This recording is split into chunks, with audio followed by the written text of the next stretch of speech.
Jonathan Taylor. There he goes again. 50, 40, down the far sideline. He might do it again. 10, 5, touchdown.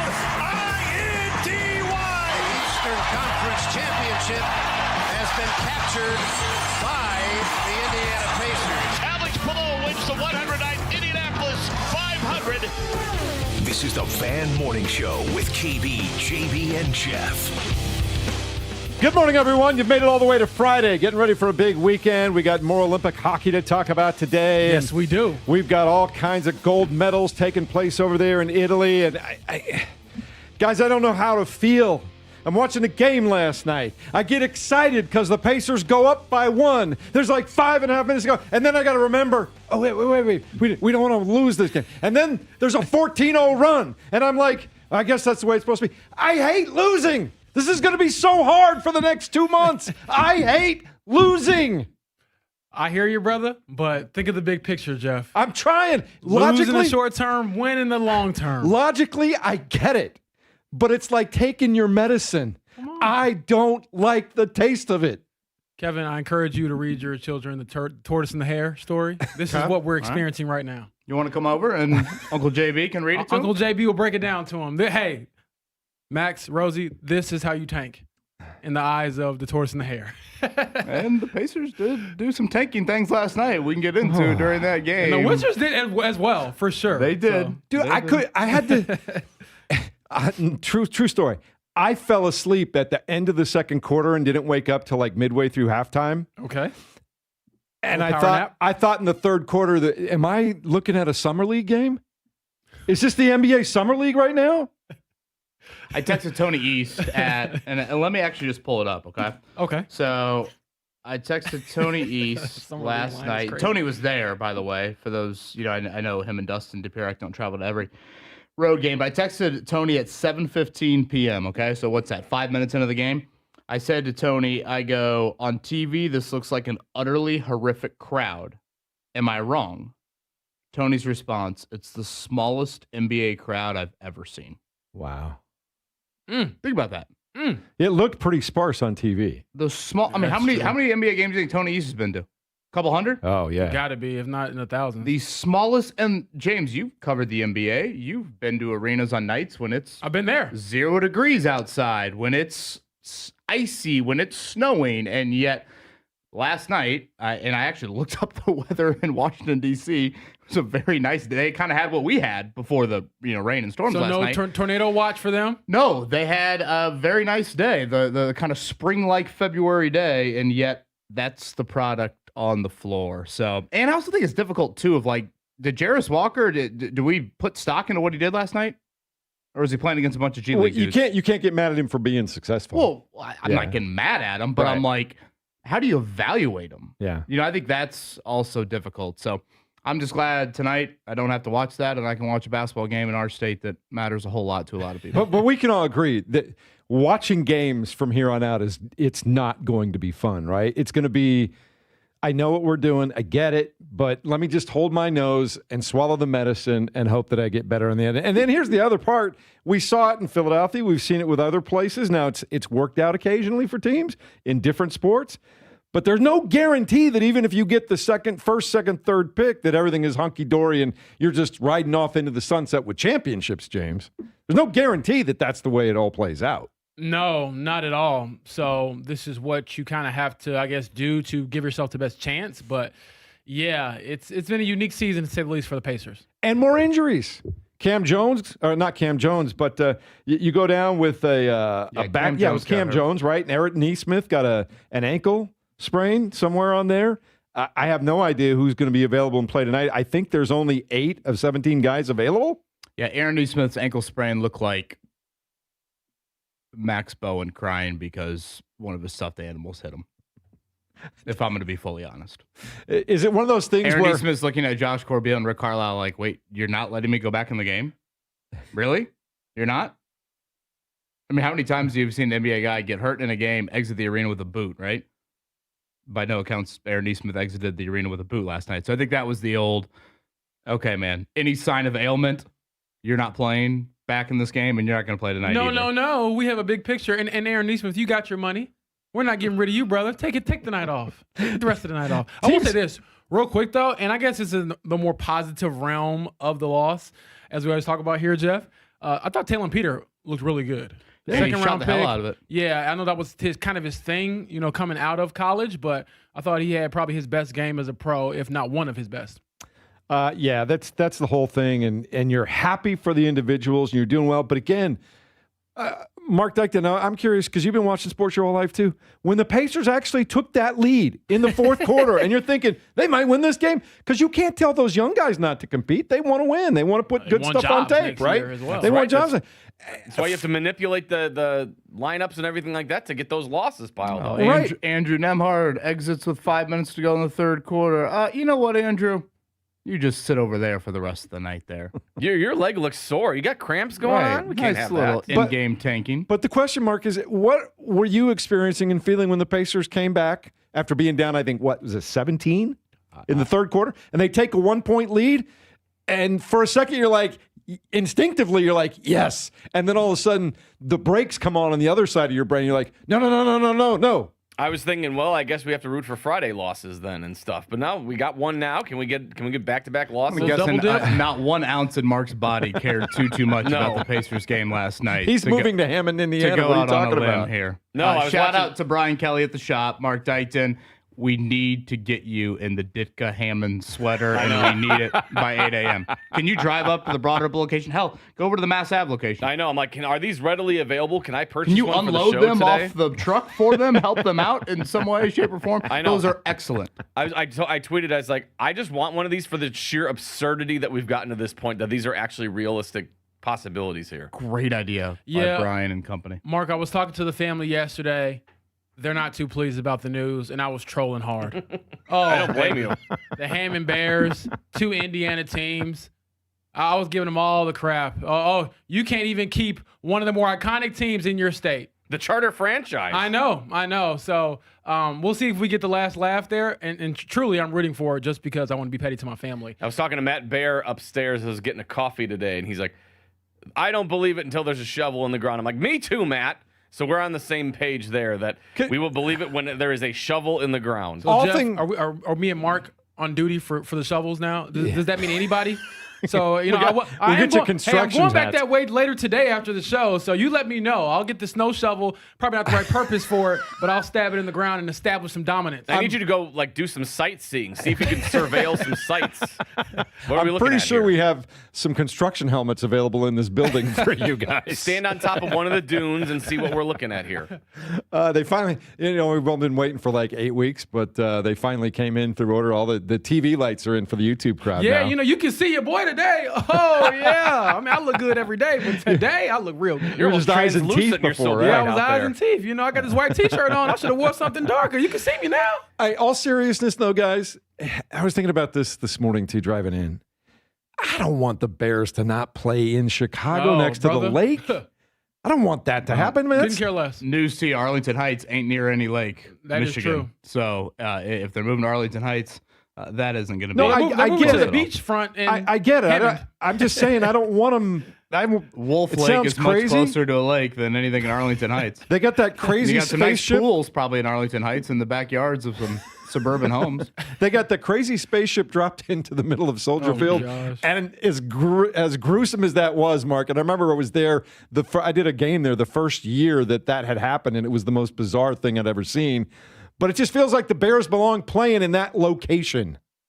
Doesn't it? I mean, more steam has been picked up for that, considering how the playoff atmosphere was and everything, but they've already purchased the land in Arlington Heights. They spent like $375 million of their own money to buy that land. So I still think it is a play to try to, twist some arms down at Illinois and Springfield. But again, when a shovel is in the ground in Hammond, Indiana, I will believe that they're moving there.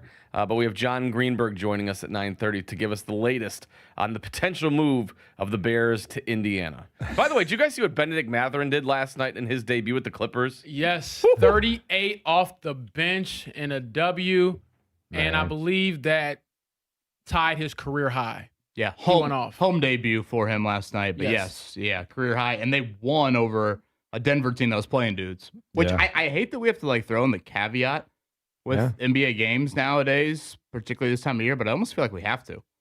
Like, I mean, obviously 38 is 38. I really don't care too much who you do that against, but, you are kind of curious at times, like, okay, well, it's competition. And, I went back and watched the highlights this morning. I mean, that man is getting to the foul line with some big time plays late in the game with Jokic, with Murray, and they beat Denver last night. So Benedict Mathurin, a massive scoring night in his home debut with the Clippers. Does this mean Kawhi Leonard is Robin now to Benedict Mathurin's Batman? Kawhi played in the game too, which is probably worth noting. Like, it's not like Mathurin just did this with 40 shots. Yeah, Mathurin has some interesting comments. He was saying that he thinks Ty Lue could be one of his favorite people, and they get along very well. And so I thought there was some, obviously nuance to that, but I think he likes his fit early on. And anytime he scored 38 points, you're always going to be happy after that. They will play Indiana twice in March. So yes. I know we won't circle if any games the rest of the season for the Pacers, but those could be a couple. You circle for a guy on the other team. Exactly. But I know we got to get to a break, but I mean, Jeff, the hockey yesterday.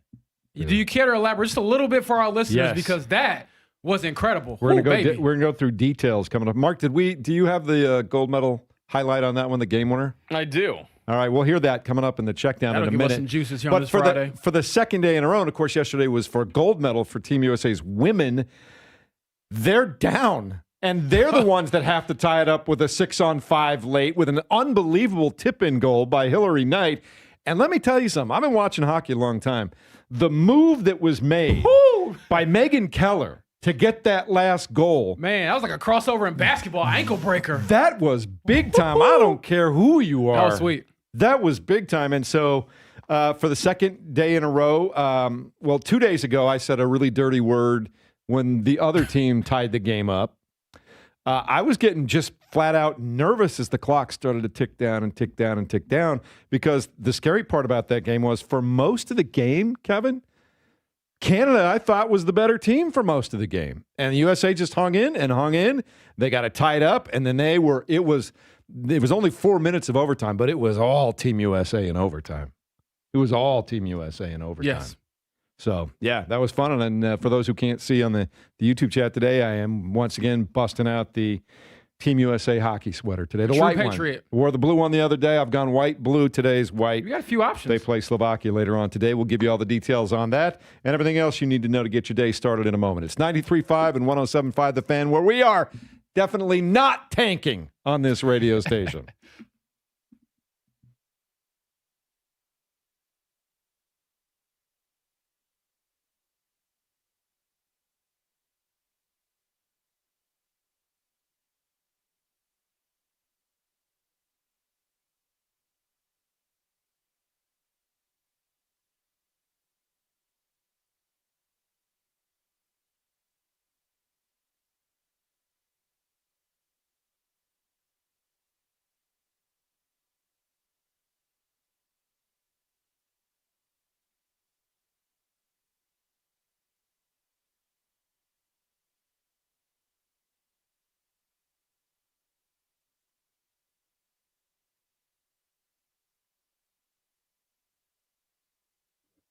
Indoor and outdoor concrete. That is Galaxy Concrete Coatings. Yep, probably coated in a little bit of rain here on this Friday morning, but nonetheless, loving getting outside the last couple days and seeing the Jupiter style from Galaxy Concrete Coatings. When we say indoor and outdoor concrete, we mean garages, basements, patios, porches, sidewalks.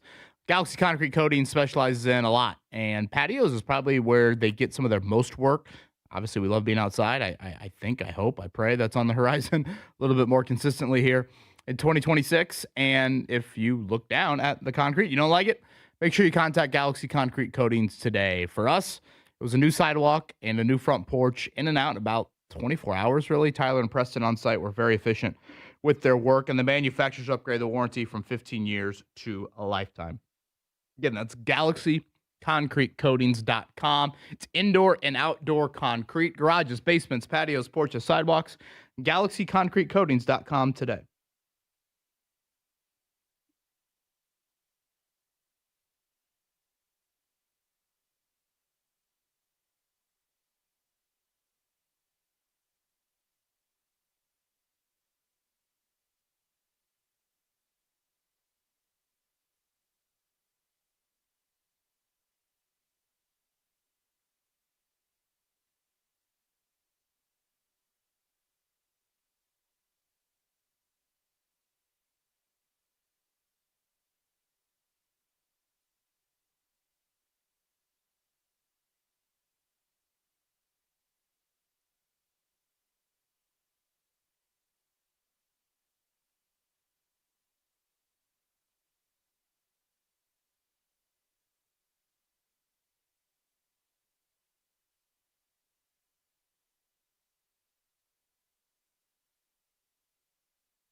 Hey, it's Mark, and we got that brief blast of spring weather earlier this week, but now reality's setting back, and we're dipping back into the 30s this week. Your HVAC system may have gotten a brief reprieve, but it'll get fired up once again in the coming days. We're not out of the winter weather yet, and you need to make sure that you're positive your system can handle the demand that it'll have on your home. If you have any questions or concerns, do what I did. Call the folks at Love Heating Air Conditioning today, 317-353-2141, or you can check them out online, love-hvac.com. They can set up a house call, get you checked out, whether it's just a minor upgrade or you need a tune-up or a full-blown replacement like I needed a few years ago. They can take care of you. John and Chris Love, they're fourth-generation owners. They'll make sure you're satisfied just like the Dykton household is. Plus, they've been serving Indianapolis and Central Indiana and family-owned and operated for over a century. Any HVAC concerns, 317-353-2141, or check them out online, love-hvac.com.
Checkdown, brought to you by the Barbasol Horizon League Basketball Championships.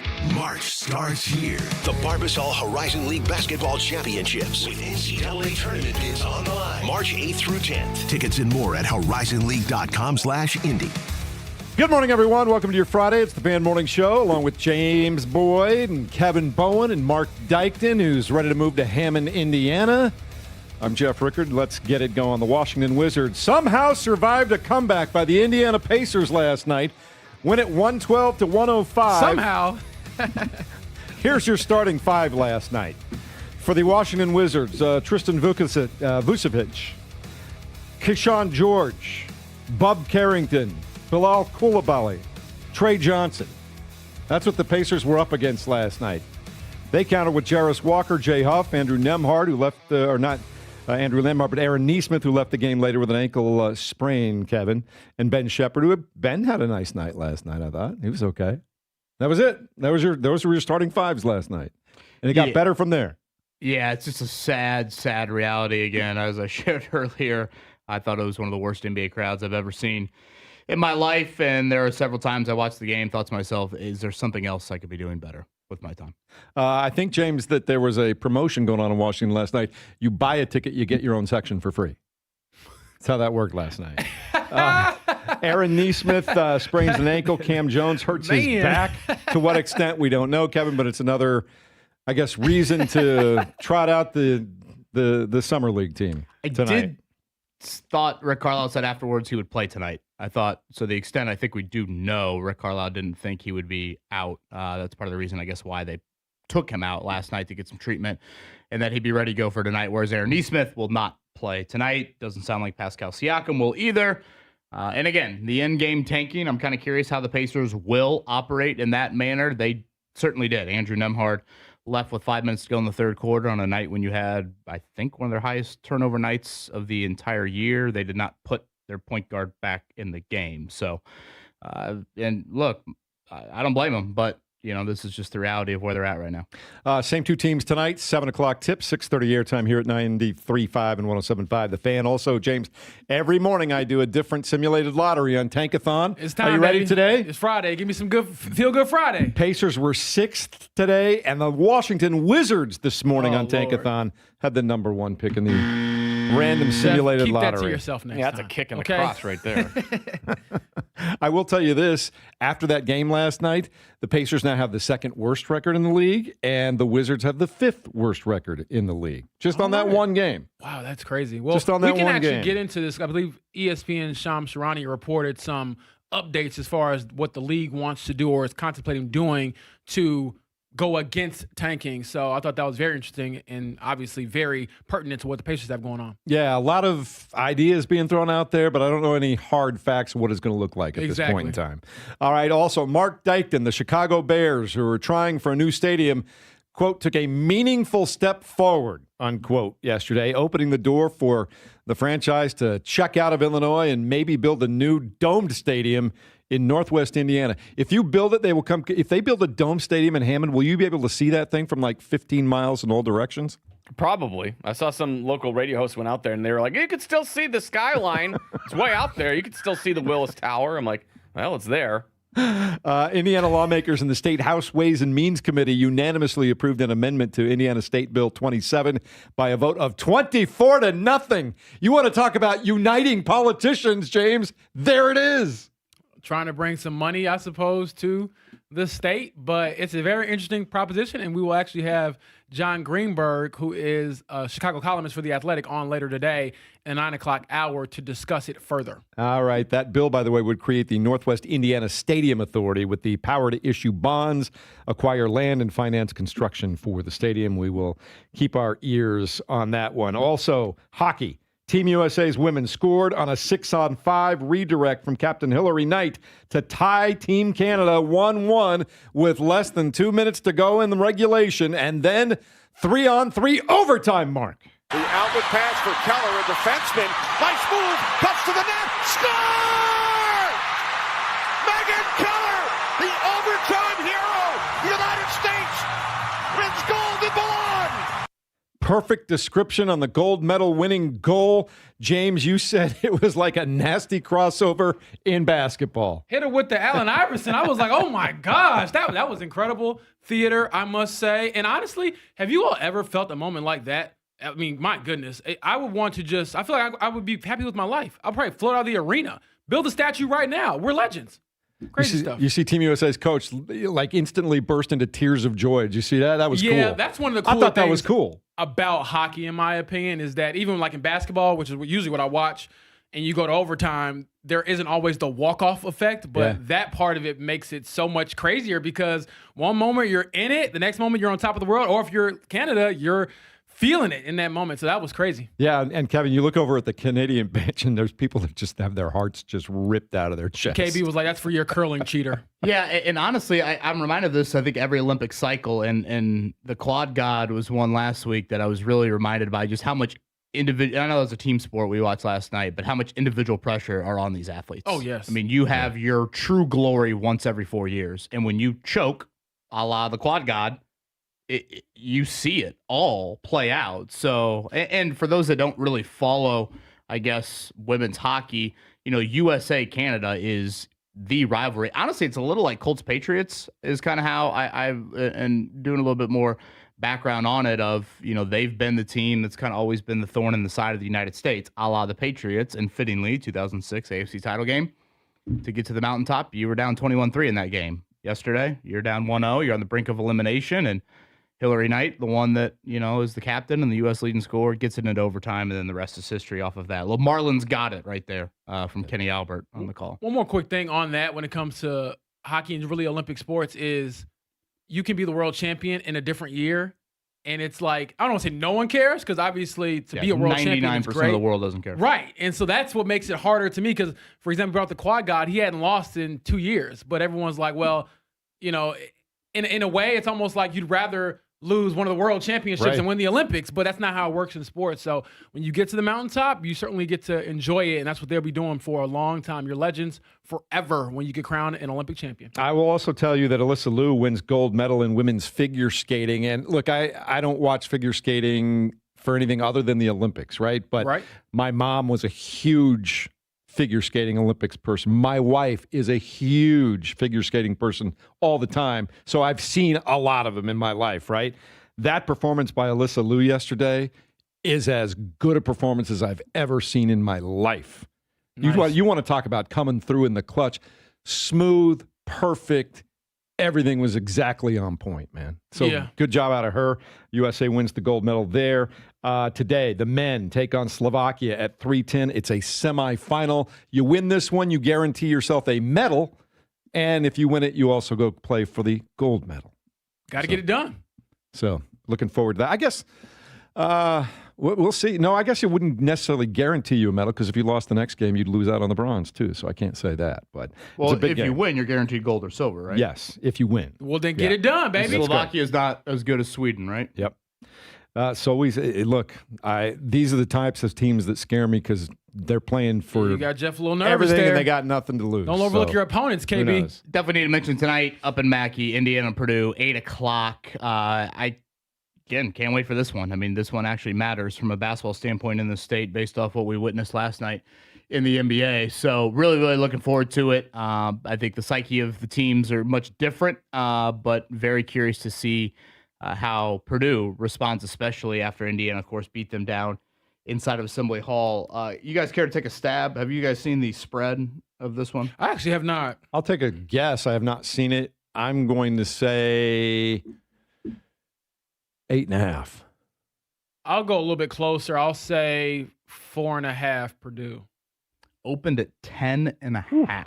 Wow. Yeah. I'm actually a little surprised by that. Yeah, I was a little surprised by that big of a number. You know, weirdly, Purdue hasn't been great at home this season. Yeah, that's why. Granted, lower end. they have obviously lost to some very good teams inside of that building. So we'll see how that goes tonight. 8:00, Fox, Gus Johnson, Steve Smith on the call. Of course, WIBC will have our coverage starting at 7:00. Yeah, and the scary part about those lines is sometimes 10.5 really means it's a 7-point game, but at the very end, the last couple of minutes, there's free throws that get taken, and all of a sudden that line goes, not that line, but that score goes from like 7 to 11. Right? Oh, yeah. Or Lamar Wilkerson hits one, and now it goes from 11 to 8, and now you're happy. Right. We'll report back on Monday, see what happens, right? Also, James, before we head out, I know we're a little bit late, but girls semi-state starts this weekend. Yes. Huge matchup. I believe it's the Jasper location for 4A is the big one, where you have Lawrence North and Center Grove. I mean, not Lawrence Central, I'm sorry. That's led by Lola Lampley, the McDonald's All-American on one side of the bracket. And then you have Center Grove, which is undefeated. So I believe if both teams win their first game, they will meet up in the championship game that night for a trip to state. So to all the girls out there competing this weekend, have fun with it. Because I never made that for my life as far as trying to get some hardware. So it should be a lot of yelling, a lot of craziness in those gyms, but a lot of fun. All right, we will continue to talk about the internal conflict that we're all experiencing with the Pacers and how they play basketball games. And Mark is already putting in orders for Hammond Bears paraphernalia. I want it at the station by today. How does that happen? We'll talk about it all next. It's 93.5 and 107.5 The Fan.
The gold standard for hair restoration, it is We Grow Hair Indy. Northwest side, that'd be the Pyramids, building number 2. I think if you head online, you're going to see what they can offer you. First off, the results speak for themselves. I think you'll see before and after pictures and even some videos, and you'll come away very impressed. But certainly you're going to have more questions than just that. And I was one of those. I was definitely not walking in there a couple years ago thinking it was something I was going to do. But then after hearing Darren Andrews and his staff, the information, the type of care they provide, what it's like pre-procedure, what it's like day of procedure, what it's like recovery, then I started to be a little bit more reassured about the process and went through with it. So again, WeGrowHairIndy.com is where you can see some of the results pages and the variety of procedures that they do offer. But certainly a free evaluation, a virtual evaluation, a private evaluation, all of that is coming your way. And I would highly, highly encourage you to go ahead and contact them today. Again, Northwest Side, building number 2 at the Pyramids, and online, it's WeGrowHairIndy.com.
Listening to the Fan Morning Show on Sports Radio 93.5 and 107.5 The Fan. Good morning, everyone. Welcome into a Friday at the Fan Morning Show. And we talked about it a little bit at the top of the show for those just joining us. I think we're all feeling these very conflicted things. We talk about this new day and age of sports where players are getting millions of dollars in college sports, God bless them, whatever, but they're all transferring from year to year. And do people stay? Do they leave? Do they go somewhere else? And we're kind of wrapping our brains around that. And here in Indiana, where we've always been ultra competitive in basketball, particularly professional basketball, where the Pacers always find a way to outperform expectations, right? They maybe not have won that title yet, but they always are there fighting it out. And they always put together a team that's fighting it out. And now they're actively trying not to win basketball games, not the players themselves. The players, they go out, they're playing, to your point, James, they're playing for jobs next year, right? Absolutely. Like the ones playing yesterday they have are trying to, to audition for the rest of the league. Right. Yes. But, Kevin, you were talking about the fact that ankle injury suffered by Neesmith last night. In most cases, you spit on it, you rub some dirt on it, and you send him back out there. Right now, it could be a week, 10 days before we see him again. Well, the Andrew Nembhard thing was probably the most egregious of last night. If you wanted to see in-game tanking. And again, what was the final turnover number? It had to be north of 20. There was a million of them last night for the Pacers. So in one of your highest turnover games of the season, you're 23, KB. I mean, that's an absurd number. Your point guard leaves with 5 minutes to go in the third quarter, doesn't re-enter the game. But is that the kind of thing that the commissioner's talking about where he's going to fine you again? We'll see. I mean, obviously the Jazz had some of that they did. Now, again, the Jazz were multiple offenders, and I guess the Pacers are now an offender in the NBA, eyes. So, yeah, it just I watched last night, frankly, just not disgusted the Pacers, of course. The situation. You have to play the game, but I'm just so glad that tonight at 8 o'clock there's actually a game in our state that matters in basketball, and I don't have to fake watch Pacers Wizards for a second night. Well, I do know that will certainly be on all of our screens, I think, later today. And that is a game, like you said, Kevin, that you don't have to, tape the eyeballs open and watch. But in regards to the tanking, this is what Shams Charania reported from ESPN. And he mentioned yesterday that Commissioner Adam Silver informed the league's 30 general managers on Thursday that the NBA plans to make anti-tanking rule changes for next season. So this necessarily would not affect the Pacers because of where they are right now in the standing and where they are for perhaps the upcoming drafts. They get a top 4 pick. So this would not affect them. But in lieu of what has happened with the Pacers, with the Jazz, with the Wizards last night, other teams, some of the theories that they said that they've discussed already, according to Shams Charania, was first-round pick can only be protected in the top 4 or the top 14. Between 1 and 4 or 14 and up. Lottery odds freeze at the trade deadline or a later date. No longer allowing a team to pick the top 4 in consecutive seasons or after consecutive bottom 3 finishes. Teams can't pick a top 4 the year after making the conference finals. That's the Indiana Pacers rule right there. Could they have been more specific about that one, Kevin? When I saw that one, I was like, oh, okay, that's kind of crazy. And then lottery odds allocated based on 2-year records. That is something that is similar to how like the WNBA does it. I believe they landed, I want to say, the back-to-back number 1 picks with Aaliyah Boston and then Caitlin Clark, and it was based off of your 2-year record. And then the last one they had on the list last 2, lottery gets extended to include all play-in teams, which I would not be a fan of that. And then you also have flattening the odds for all lottery teams if you don't make the playoffs. So, I know it's a lot to digest for the listeners, for you all here, but in particular, when you hear the no longer allowed to pick in the top 4 in consecutive years, no longer allowed to pick in the top 4 after making the conference finals, that is, to Jeff's point, it seems like the Pacers rule. But given the Pacers' circumstances this year, I don't think that necessarily would be very fair at all. I mean, if you are in the conference finals in theory, and you're in the position for a top 4 pick the next year, that means you had catastrophic injuries. Like if you think about it, like there's no way a team that has made it that far the year before will be that bad the next year unless things went horribly wrong, which they have this year. The Pacers were never supposed to have a top 4 pick to begin with. It kind of just manifested itself as bodies kept dropping on the floor. So your thoughts on that? I think you put it well. How do you penalize a team because they had a bunch of injuries? I couldn't believe how real injuries that have consequences. Yeah, and honestly, when I hear that list, I just hear a lot of kicking the can, down the street almost of like, okay, so you said, James, one of them would be you flatten the odds for all teams in the lottery. Yeah. So that means you just have teams at the back end of the playoff. Picture tank.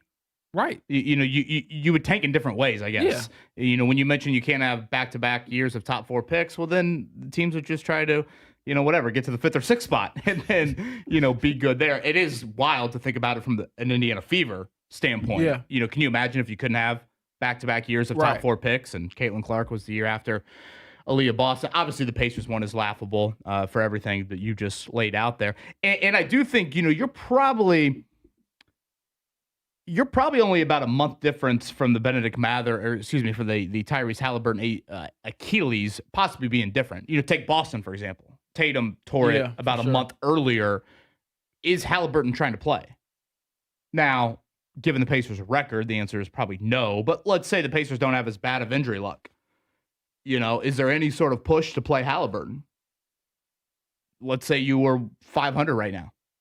Would there be any of that? Obviously, Boston has Jaylen Brown, so I don't know if the Pacers would have been in the same boat, but that is a thought that I had as well. Yeah, I would agree there, Kevin. But again, I mean, just the sheer amount of injuries. Like, for example, I wonder if you could appeal something like that because that's such a hard and fast rule. I mean, and again, these are all theoretical. These are not set in stone. Nothing's been officially agreed upon yet. But if that were to happen, I wonder if you can go to league and say, okay, we made it to the conference finals, and then every player that played significant minutes in that got hurt. So, I mean, it will be outrage galore around, I think, that topic with the league. So we'll see what comes of this, but I will say it sounds like, at least in my opinion, you all, that this is the loudest chatter we've heard about tanking since basically teams have done it, at least in my time watching the NBA, because I remember the process with Joel Embiid, and the Sixers tried to lose every single year for 3 years. How's that working out for them? I mean, to be honest, Jeff, it worked out fairly well at the time when they were doing it. I mean, they got Ben Simmons out of the league, but at the time, they got him, they got Joel Embiid, and they were I want to say they were maybe a Kawhi Leonard game winner away in Game 7 a few years ago from being possibly going to the finals. I mean, not saying that series would have put you in the finals, but they were a contender because of how they built their roster through the draft. And again, but see, to me, if you do all that and you do anything less than a title, it hasn't worked. Yeah, but okay, I'll play devil's advocate here, Jeff. What if it doesn't work for the Pacers? But you still want to try, right? If you don't win a title, let's say that the Pacers get the number 1 pick, they get Darren Peterson, AJ DeBanza, whoever, pick your choice, and they get, in 2 years, they're back in the finals and they lose. Would you say it was a failure to do that? I will concede if they get to the finals, you're giving yourself a chance. Yeah. Right? But my point is, and again, the Philly thing is just tangential. My point is, you do it to gain a lot of talent.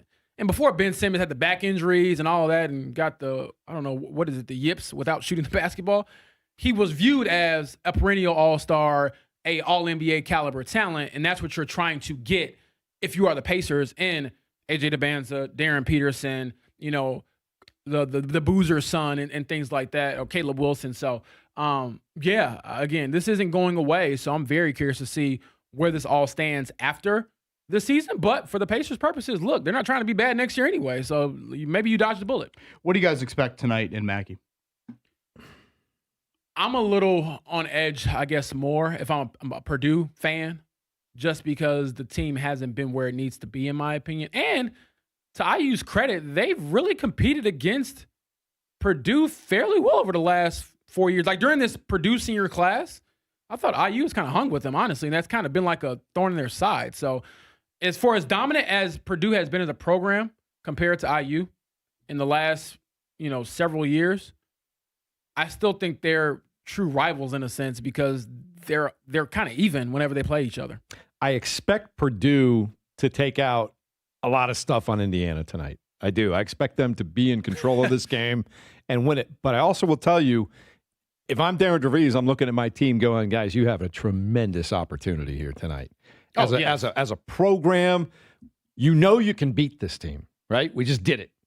Now, can you go on the road, get a win over a team that was the preseason number 1 and is still on the 2 line in most bracketologists?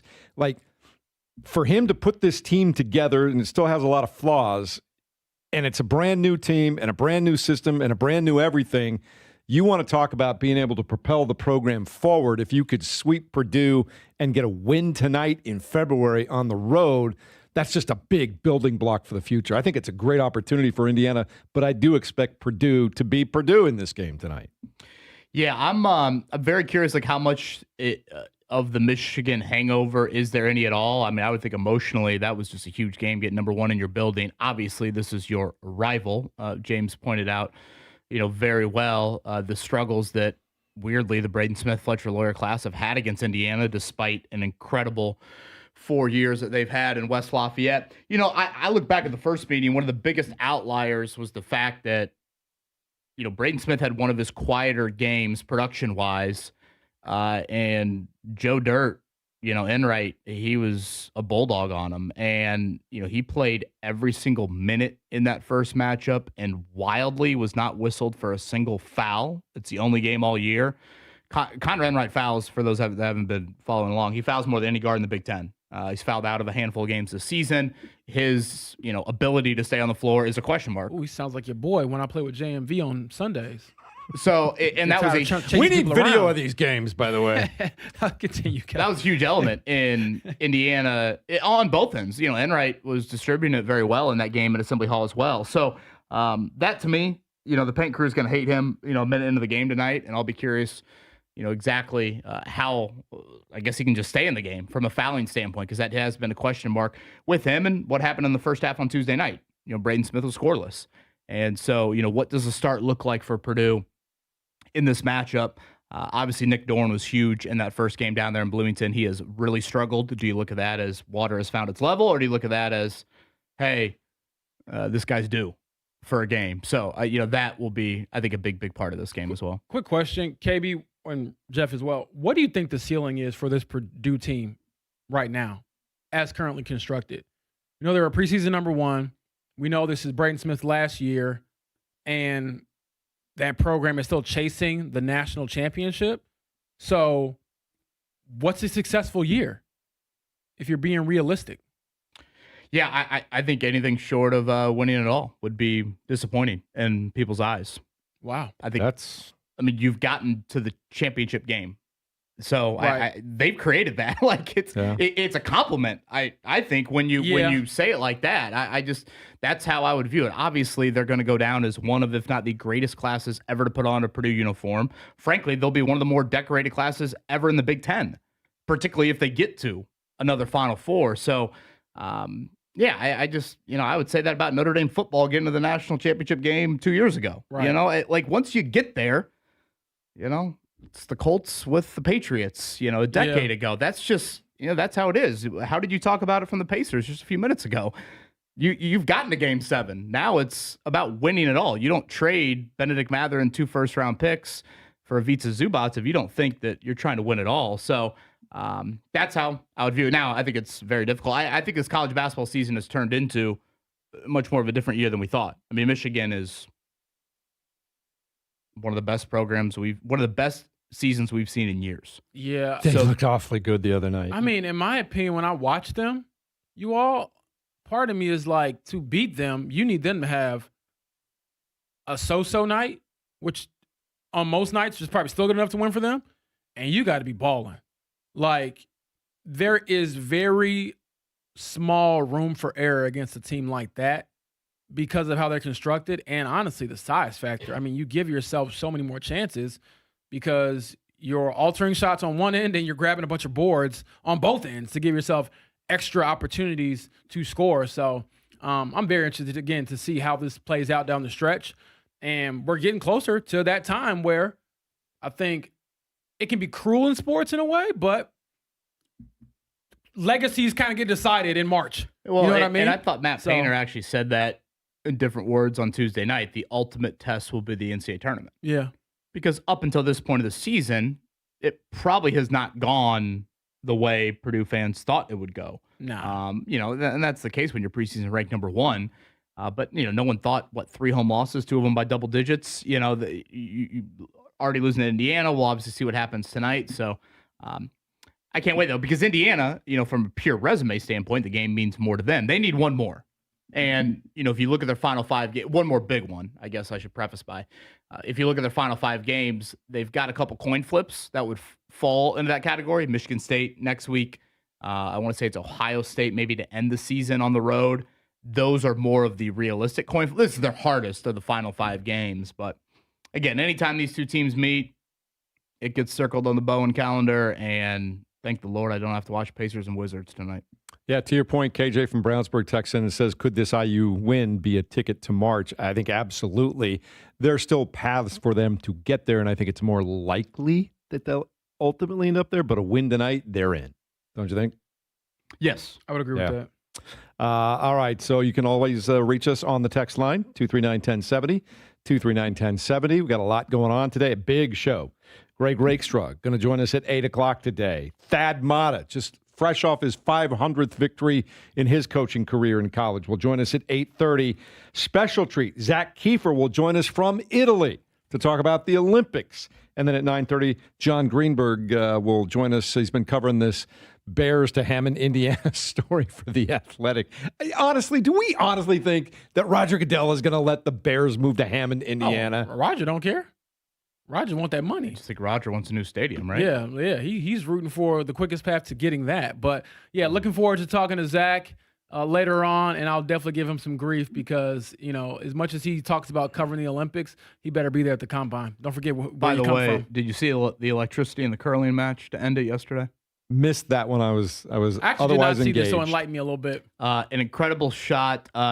Tabitha Peterson, GOAT. You guys have named Megan Keller. You guys have named Hillary Knight. Tabitha Peterson with an epic shot to send us into the semifinals for the first time in the history of women's curling. And now we play for a medal today. I believe we have the Swiss again, and I think it's happening now. So I'll let you guys We've got to get it up on the TV then. carry the load for the final 2 hours. I don't know. I was watching you try to work the TV yesterday. No, and I it got was a tutorial yesterday after the show. Looked like my dad trying to dial up the internet. They got brand new TVs in here, but they gave me a tutorial on how everything's working yesterday. Don't worry, so I'll get Jeff. that I probably going would for have been you, looking man. the same way. Mark, 50 I got Shades of Grey were on the TV at one point. Yeah, and I say that in all seriousness, sadly. it was a freeze frame promo Yes, for the movie. Jeff was not, at least clicking too much on those things. Well, that's Mark- an HR meeting waiting to happen if you guys are watching 50 Hey, Shades I of just did Grey. my training, by the way. This week we all just did the training, didn't we? So I know all the rules. I'm Multiple hours. dotting the I's and crossing the The T's. training was longer than a curling match. That is true. Not nearly as entertaining either. Hey, All we right. got it done, though. We like having jobs, right? Greg Rakestraw on the other side. It's 93.5 and 107.5 The Fan.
fucking playing with me. Yeah. Come on. Hey, ladies. Hey, ma. What's up? Let's slide. All right. All right. We gon' get it on tonight. You smoke. I smoke. I drink. Me too. Well, good. We gon' get hot tonight. You're listening to the Fan Morning Show on Sports Radio 93.5 and 107.5 The Fan. What's up? Let's slide. Go, James Boyd. Go, James Boyd. Now it's downtown clubbing. You always turn us into, you and Mark turn us into a club fan. I like that. I'm okay with that. Hey, Mark Get was your breaking groove it on. down. Is that Joel Santana? I'm trying to think. Yeah, Cameron and Joel Santana. Yeah. I will Back reiterate. to the crib, maybe later, Mark. Yeah. Ooh, hey, that's a jam. KB, oh, you know your Look stuff, at you. brother. Come on now.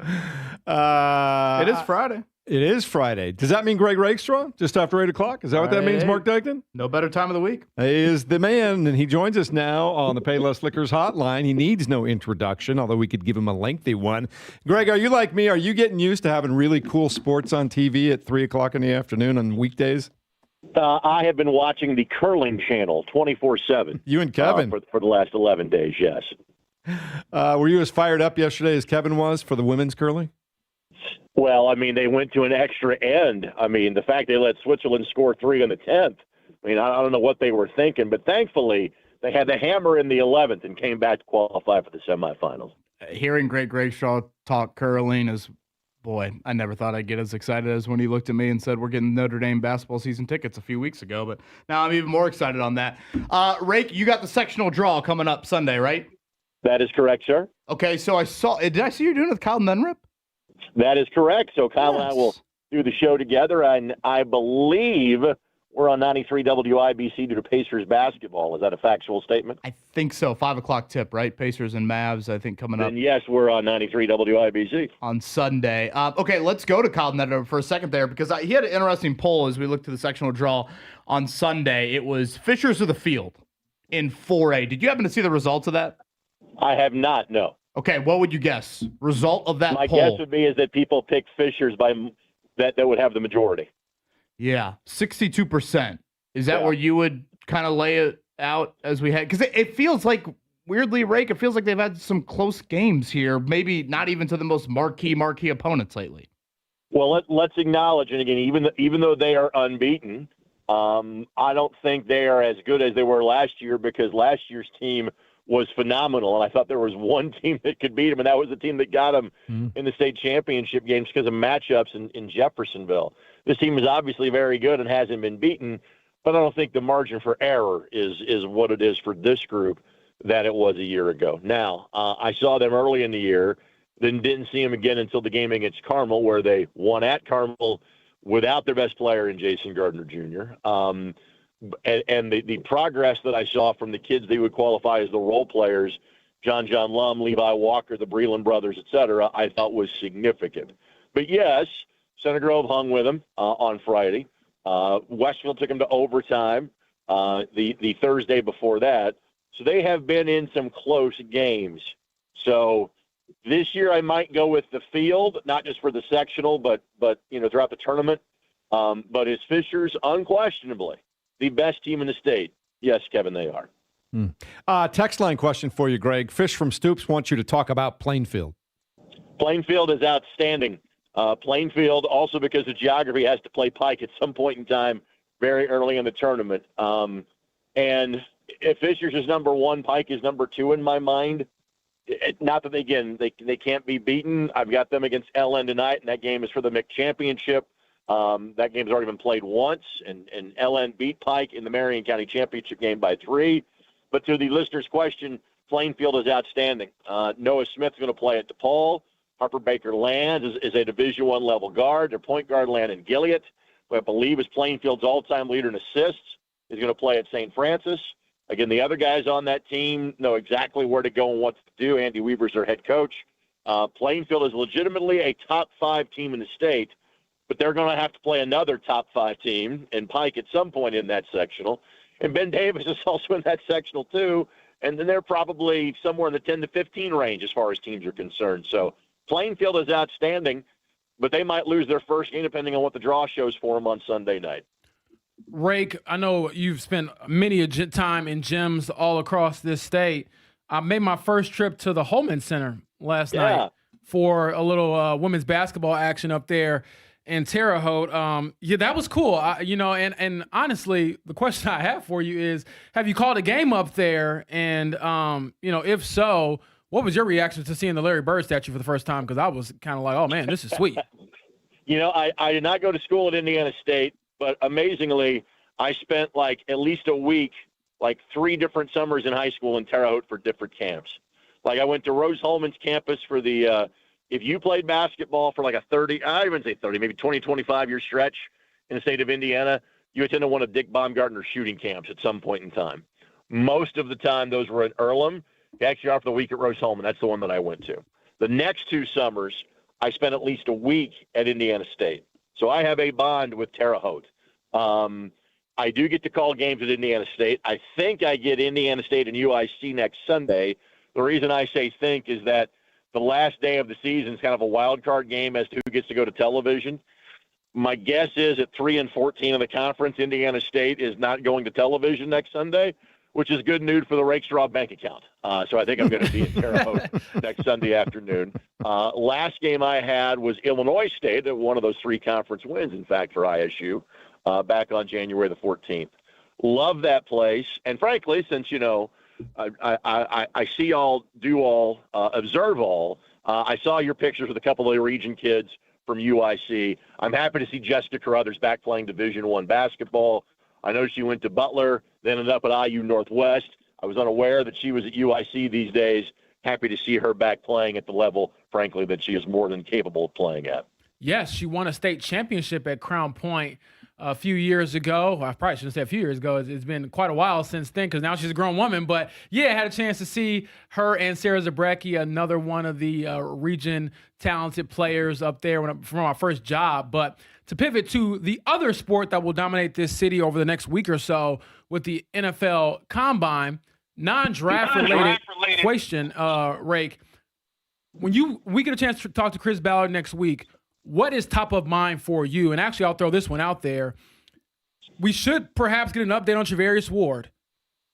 If he decides to walk away from football and retire because of his concussions, how big of a need does cornerback become for the draft and perhaps free agency if he's no longer a part of the equation? Well, I think there's a follow-up question is what do you do with Kenny Moore? Is right? Because basically, if Mooney retires, and frankly, for what it's worth, I would think that's the way he should go. You've got Sauce Gardner, you've got Kenny Moore, you've got Justin Wally. And again, it is easy to kind of forget about the guy that was a 3rd-round pick the year before, and frankly had won a starting job before the injury occurred. The Tuesday of the opening week, I think August 5th, before the first preseason game, August 7th, against the Baltimore Ravens. Does that mean you're set at corner? No. And I have said this either on this show or other places before. I think it's not that big of an oversimplification to look at the Colts draft picks and go, who is the best defensive player available? Let's take that guy. Because you could argue there is needs along every position. You obviously have pass rush questions. You got to get younger at linebacker. And every team always drafts defensive backs in every draft as backups, as special teams guys, et cetera. But you got to remember there are 2 defensive backs in Wally and Wohler that never made it to the start line last year that you think are going to factor in some form or fashion this year. So, yes, Mooney's decision impacts the roster and the salary cap, but there are probably 3 guys that have been starters or are considered to be starters that are on the roster, not named Mooney Ward for this football team. So I can throw that out there at you as well. Rick, are you under the lights tomorrow night inside of Gainbridge Fieldhouse?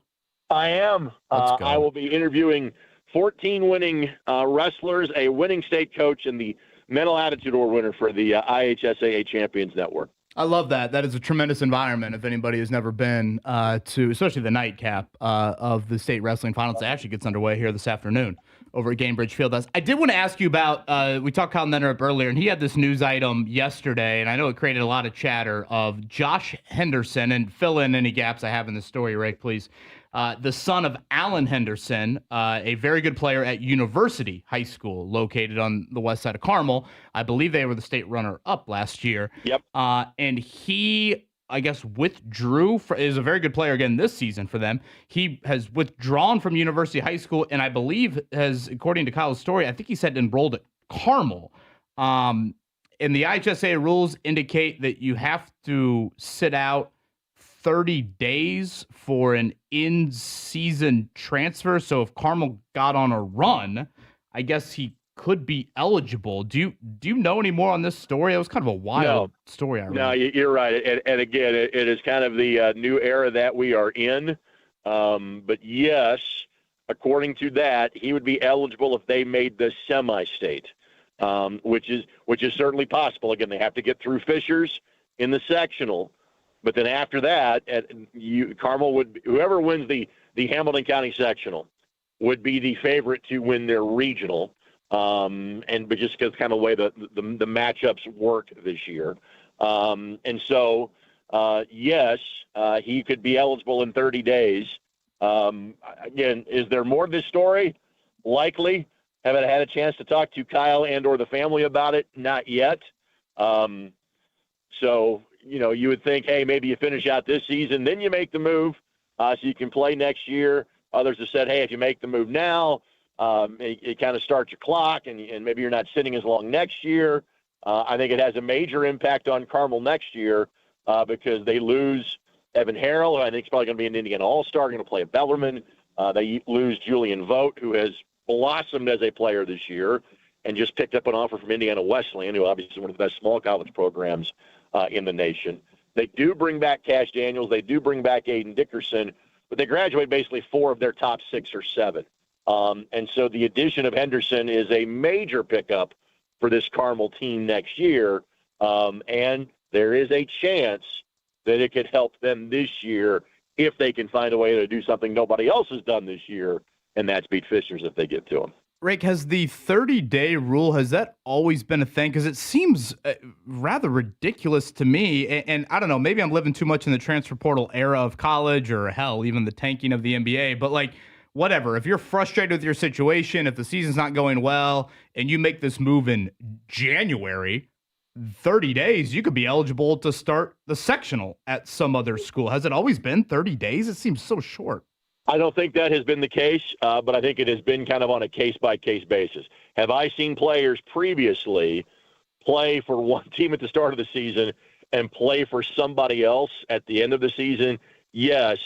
It hasn't usually happened, but there have been cases where, again, you go through an appeals process or to give a reason for transfer, and basically both schools would have to sign off on it. Obviously, the school that is receiving the new student/athlete would be in favor of it. But there are cases where the previous school would have said, yes, transfer is approved, understandable, and you would be eligible to play. We frankly now have to have a policy on these things because it happens a bit more frequently. Sorry, I've got one more. So if University didn't sign off, then he wouldn't be eligible? Is it that simple? No. Now, because of the way the rules have changed, that process is in place. Before, it was almost on a case-by-case basis. Rick, what's the worst tank job you've ever seen?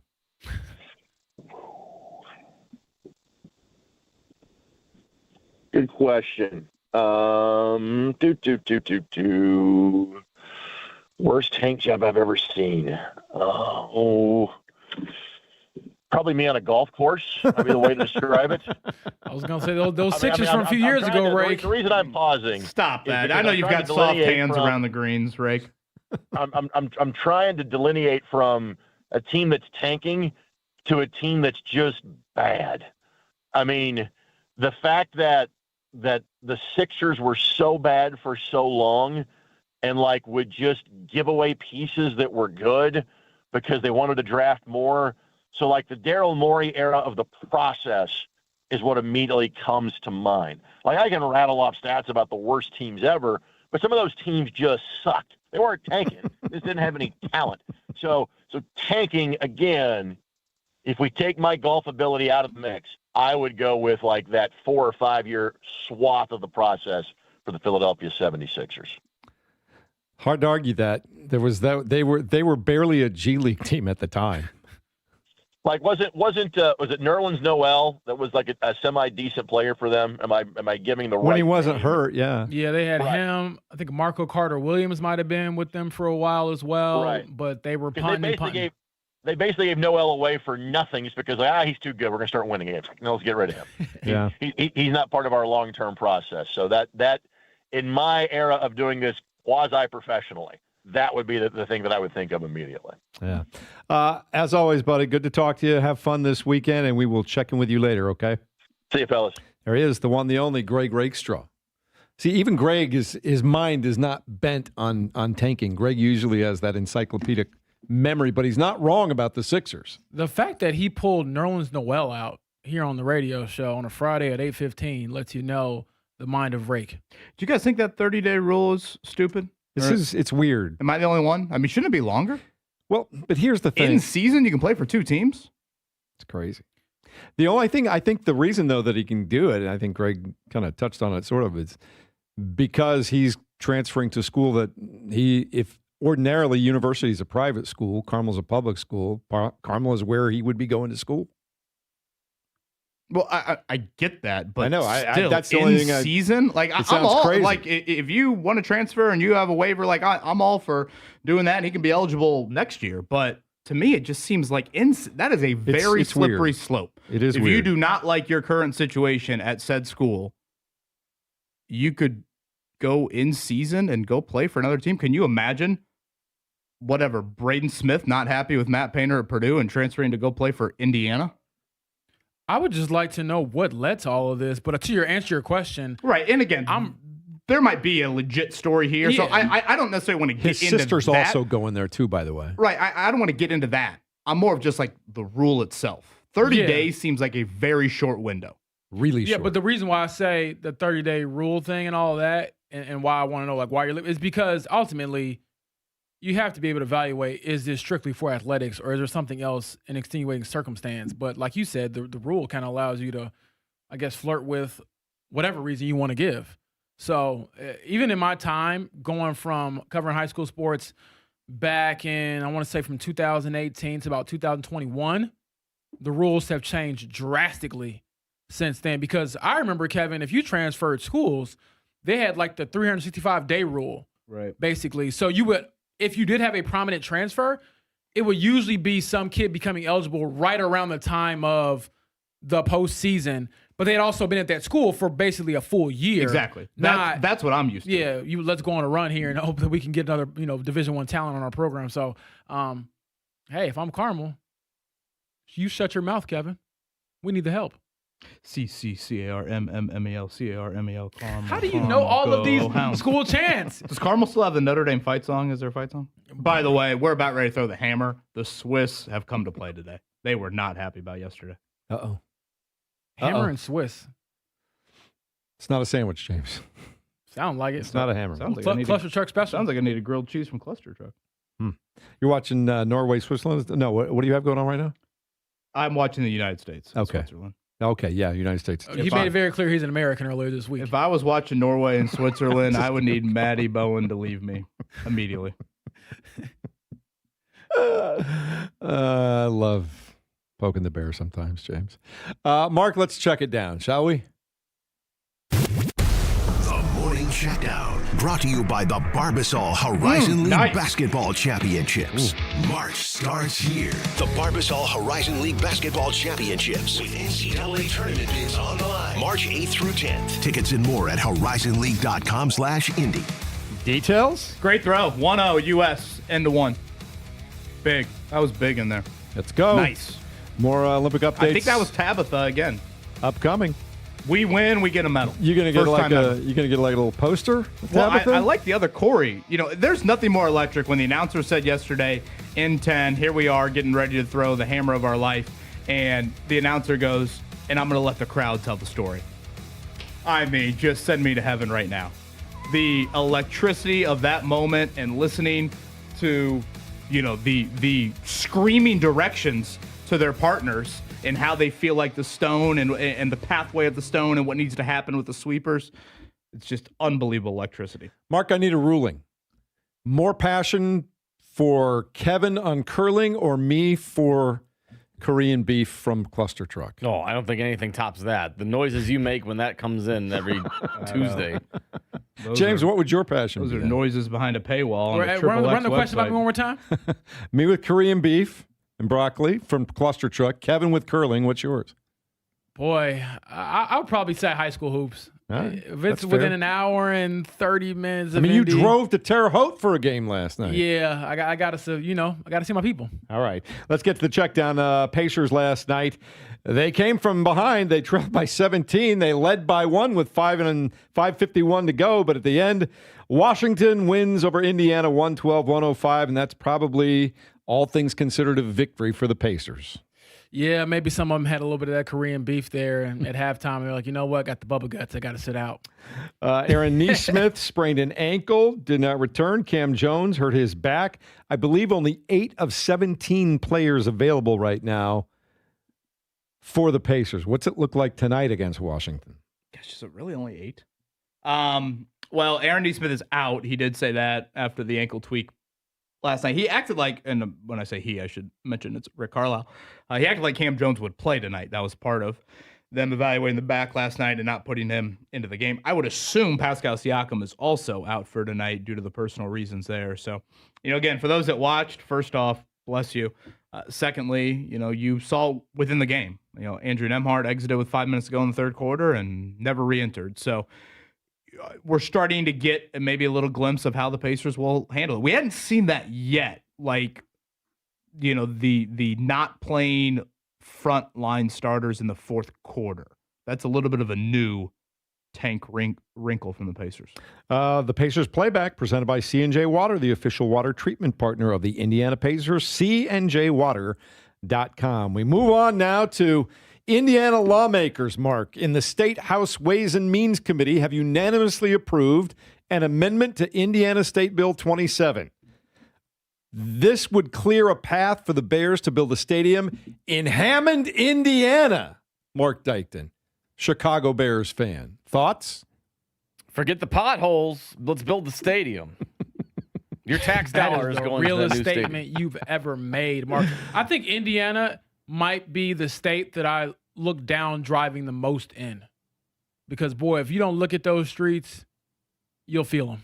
You get a tire realignment about every month. Man, I'm telling you. Mark, do you care a lot if the stadium's in Arlington Heights or Hammond, or do you care a little? No, I don't care. Build a nice stadium. It seems like it's just more of a joke than anything. Yeah. Like, I don't, logistically, particularly if you live in the city or on the south side, isn't Hammond actually the closer stadium than Arlington Heights? 100%. But from what I was reading, Kevin, I guess more of the season ticket holders live in the Arlington Heights area. But I was thinking to myself, hey, if you got money for a season ticket, you can probably get money to get a little gas and get a beach house on the Indiana Dunes. Yeah, sure. and then gas up in Indiana is a little cheaper over here anyway. Mark will start flying in for games. Just Gary Airport, baby. That's an international airport. The bill that we talked about would create the Northwest Indiana Stadium Authority with the power to issue bonds, acquire land, and finance construction for that stadium. All right, let's talk hockey. Kevin, what's the latest? It's the end of one right now? Nothing's changed yet? Oh, curling? You curling? said hockey. Oh, I'm sorry. Curling first and then hockey. Oh, yeah. We're in the second right now. Okay. I'll keep you posted. I just he was over there on his phone. I just didn't want to get him out of there. Yeah. As far as hockey is concerned, Team USA women, they were trailing 1-0. Less than 2 minutes to go. They pull the goaltender.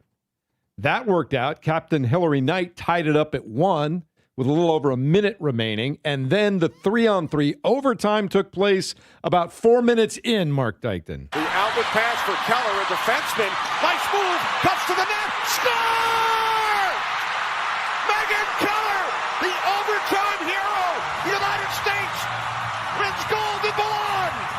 Sounded like a very pro-American crowd in the background there, didn't it? Yeah, that was incredible, man. And again, the highs and lows of hockey are unlike any other sport. Because, especially when they go 3-on-3. The 3-on-3 creates some just heart-stopping and that's when I think you're probably thinking about all of we're not in the moment, but that's probably every single extra workout you've ever done to prepare for moments like that. And I mean, not to get too basketball-y with it, but I thought that last goal was kind of like seeing your favorite player have like an ankle-breaking crossover for the win. Yeah, and Megan that Keller. was special, man. Yeah, Megan Keller, you're a legend now. Forever. That was terrific. That was a lot of fun to watch, and that had my heart beaten. It's funny, in the National Hockey League, overtime is 4-on-4. After this, I kind of feel like 3-on-3 might be superior. It's a lot more fun. Fire, yeah. I liked it. Speaking of the men, they will play for a chance to go to the gold medal game today. Semifinal against Slovakia. That one starts at 3:10. We've talked with Greg a moment ago about girls semi-state starting this weekend. Anything in particular that he said that you liked or that you're looking forward to, James? Well, I'm always looking forward to the sectional draw. I think it'll be cool to see Kyle Neddenrip and Rake do their thing. Those two are, I think, the two of the best when it comes to covering high school sports in our state. And as far as the girls go, when it comes to semi-state action, my eyes go to the Jasper semi-state just because of who's there. You got undefeated Center Grove, and then you have Lawrence Central led by McDonald's All-American and Lowell Lampley.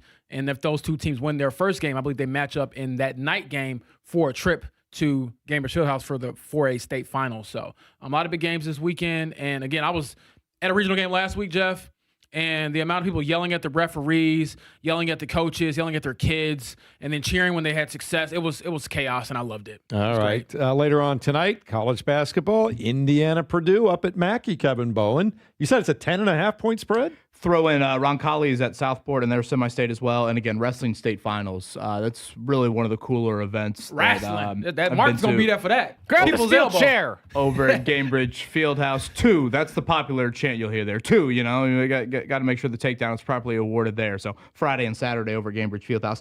And yes, I was a little surprised that it was as big of a spread as it is tonight up there in Mackey. 10.5 is what it opened up at. I got to put some money down and move that line. 8 o'clock on Fox for those watching. So, again, in this era of the Braden Smith, Fletcher Loya era, weirdly, Indiana has been right there with Purdue in these head-to-head matchups, although the rest of the resume, that would not be the case whatsoever. So, again, curious if Connor Enright can stay out of foul trouble like he did, really the rare occurrence that he did in the first matchup. How much does Nick Dorn bounce back? He's struggled here lately. And just Purdue, do they assert their size? They didn't do that at all in Bloomington in the first meeting. I thought that was a huge issue for them. So again, tonight, 8 o'clock, Gus Johnson, Steve Smith on the call. Speaking of college basketball, the head coach of the Butler Bulldogs, Thad Matta, up next. It's 93.5, 107.5 The Fan.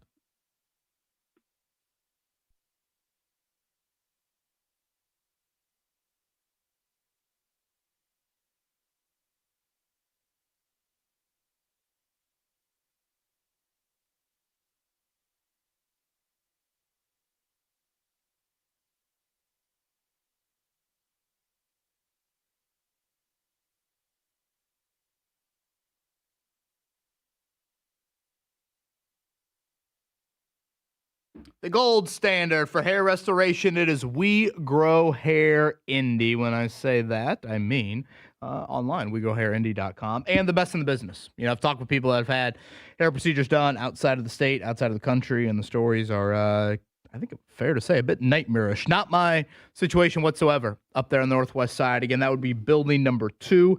Darren Andrews and his staff are ready to help you out today. And let's be honest, it's Friday. You're probably going to half-ass it at work. I mean, I'm doing that clearly right now, watching curling on my phone.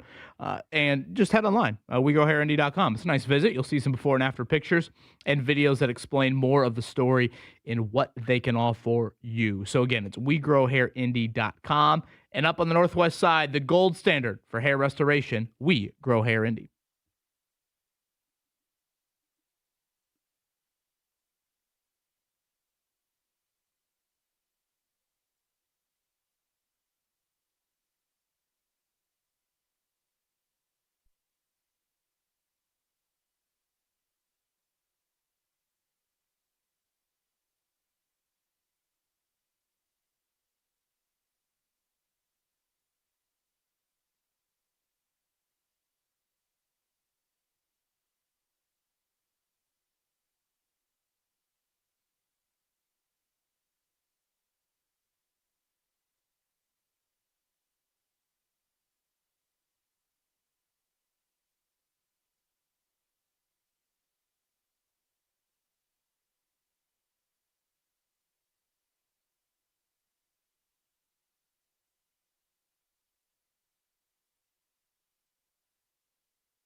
This is the Fan Morning Show with KB, JB, and Jeff. Yame's second is good. The friendly soft roll on the rims. 93-89. It's a two-possession game with 3 seconds left. Don't do anything silly. Yeah, just be smart here. Georgetown will look to inbound, chucks it to midcourt. Iwuchukwu back to Mulready. He'll throw it up. That's the ball game. The Dogs have won 93-89, and Thad Matta has picked up his 500th win as a head coach.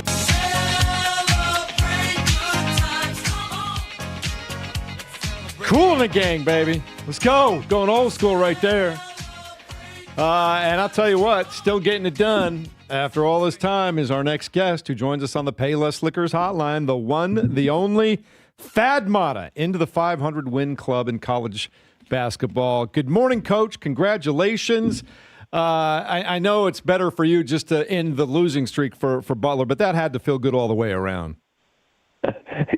You're definitely right. There's no question about it, and I like the Cool in the Gang lead in. It takes me back to high school when that song came out. But no, it's been an amazing 21 years, and I think from the standpoint of as you said, ending the losing streak was the most prevalent thing on my mind, and I give our guys a lot of credit. They've continued to fight. They've continued to scrape and claw, and that was a heck of a road win for us the other night, considering all the circumstances. And we got to get ourselves ready to go again here. We've got another short turnaround. It's been from Sunday, Wednesday to now Saturday 1:30 tip. It's been a heck of a week for us.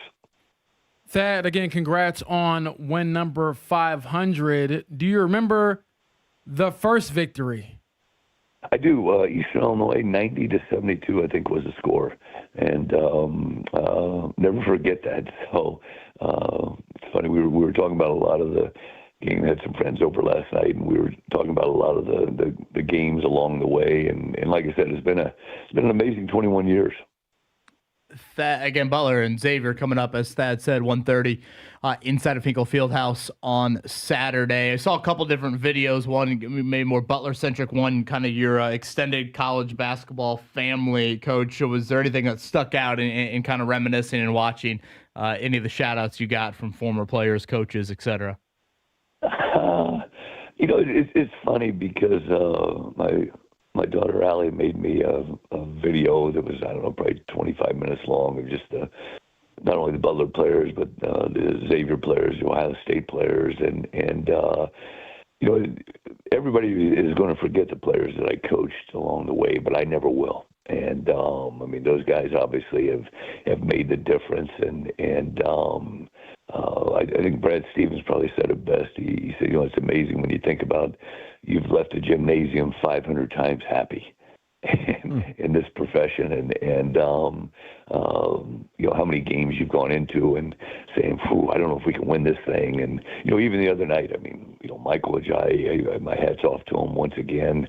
I go in at halftime, we're up 10 or whatever it was, and he's got his winter parka on, and he's like shaking because he's got the chills. He's so sick, and he'd been on IVs throughout the day, just trying to get to play. And obviously we're a little bit depleted anyway, but him giving that type of effort, those are the things that as a coach you're never going to forget. I did want to ask you about a sequence late in the game on Wednesday where I think the ball went out of bounds and Drayton Jones was adamant that it was off of Georgetown and he wanted your bench to challenge. Do you mind taking us through that process? Obviously, it's a new wrinkle, and I have a feeling there's a time or two where you look out on the floor and a player's waving his finger in the air and you're thinking, you liar, you better be right or else you're going to be running every ramp Hinkle Fieldhouse has ever had. So do you listen to some players and not others? How does that process work for you? You know what's funny? When I first started coaching, I implemented a rule. You always have to tell me the truth in the game because I don't want to argue a call if you're not telling me the truth. And I had this kid, Ron Lewis, who always, I got fouled, Coach. I got fouled. I go back and watch the hesitate. The guy was like 3 feet from him. But no, when I saw the deflection. And so when Drayton, reacted to check, I felt pretty confident. I didn't even want to look at the computer screen because I saw the ball change directions, if you will. And, and as I politely said to the ref afterwards, why do I have to challenge something that I already knew when you got 6 eyes out there? But it was, that was an unbelievable play by Drayton. I mean, just, his effort and to go after the ball and save it and have it deflected was tremendous for us. Talk about Finley Bizjack. He had that wrist injury, comes back from that. He was a big part of you getting that win the other night. What do we not know about this kid that we should know that you see every day? I think just with Finley, Finley's just one of those guys. He just loves the game of basketball. And I go back to his freshman year when he wasn't playing as much as he wanted to. And, we'd find out the next morning that he was in the HRC playing pickup basketball at night with the students. He's one of those guys that just kind of gets lost in the moment. And I think, he probably enjoys overtimes more than anybody else because he gets to keep playing. And I love that about Finley. And you think about it, he's kind of an anomaly nowadays to college basketball because he's been in for 3 years. And people are familiar with him. And probably most importantly, they've seen the growth that he's made as a player and just his development and how his game has grown. It's a great thing to see. Last one from me, Coach. So if I'm reading this correctly on your Wikipedia page, it says you were born in Hoopeston, Illinois. Is that how I pronounce it? Hoopeston. So the place you were born in literally has the word hoop in the name. Yeah. So you were essentially, I'm asking, were you born to coach basketball or at least play it? Like, is that part of the equation born here? hooper, right? I mean, Born literally, hooper. it's in the name. But on a more serious note, jokes aside, when did you realize that coaching was something you seriously wanted to do, and what has kept it fun for all these years? Because I can't imagine you would sacrifice that much of your time in your life to the game if you're not enjoying each chapter, each version, and the ever-changing landscape of it. Yeah, it's funny. I was raised. My dad was a coach, athletic director at the high school, and all I ever wanted to be in life was him. And he was a great role model for me. And I was raised in the gymnasium. I was had the luxury of sitting in the coach's locker room after wins, after losses as a little kid, and just listening. And I knew that that's what I honestly, I just wanted to be a high school basketball coach. And when I graduated from Butler, I said, I kind of want to give this college thing a try, and got lucky. There's no doubt, from getting a GA spot at Indiana State for Tate's Lock, and just sort of finding my way, navigating through, and to be in this position I am today. I've always considered myself the luckiest guy in the world. Coach, it's always great to hear from you. Just curious, like the rest of us, I know you've been busy. Have you had time to pay attention to the Olympics? And if you have, what's been your favorite moment so far? I'll be honest with you, I haven't. But you've been busy. I have been, and I know my wife watches it throughout the day, but I have not had the opportunity to see a second of it.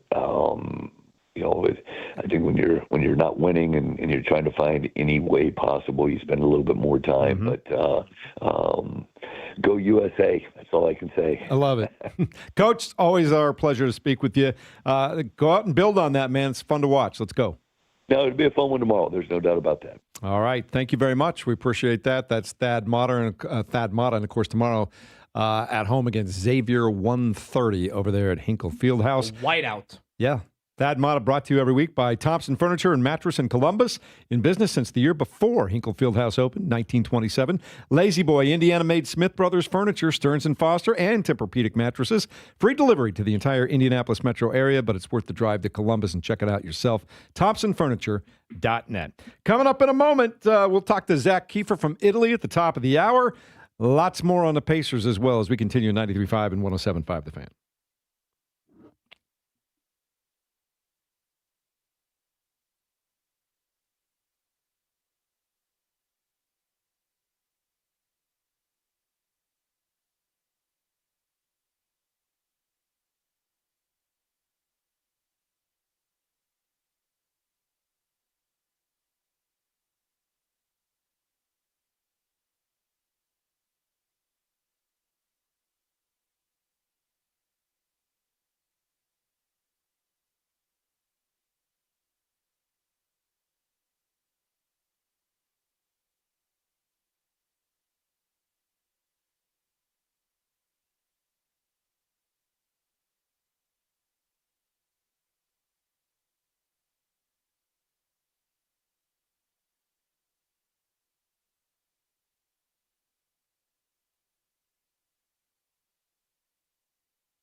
97.5 The Fan. Kevin is so locked in on curling, he's the only one of the four that's just not swaying and grooving to this thing. Well, I requested him.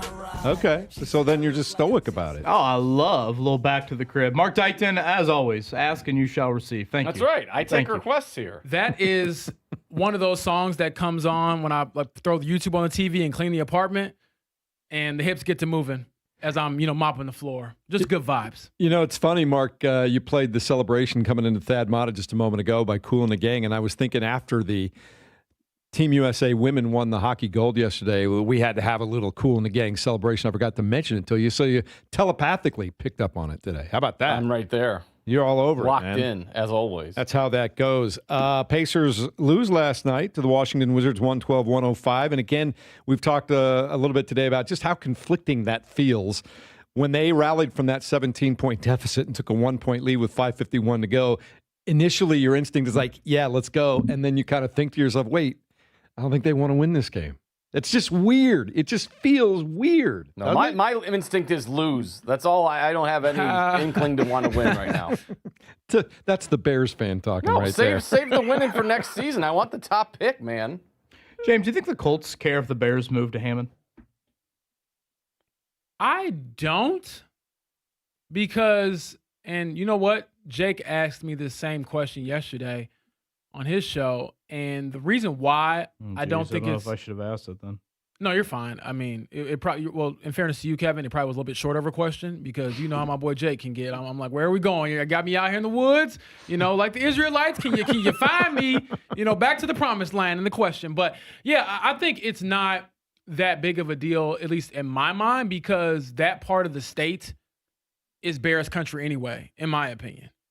And I don't see it as like them infringing upon like Colts territory. Yeah, they're not building a stadium at Grand Park. Yeah, no. And again, they're in a different time zone. And if you really think about it, like a few of the girls I told you I went to go see play at, and they play Illinois, Chicago, they're from the region. The schools they went to are closer to Chicago than they are to Indianapolis. Like I could, one of the girls went to Munster High School. Munster, like my office in the high school itself is probably 10 minutes across the Illinois like state border. So do you really count that as Indiana? I mean, maybe when you file your taxes, but other than that, no. So no, I don't think it's that big of a deal, but I do think it is, again, funny to think of realistically two teams technically being based in Indiana. And the last thing I'll say is for all the people who are like, the Bears just can't go to Indiana.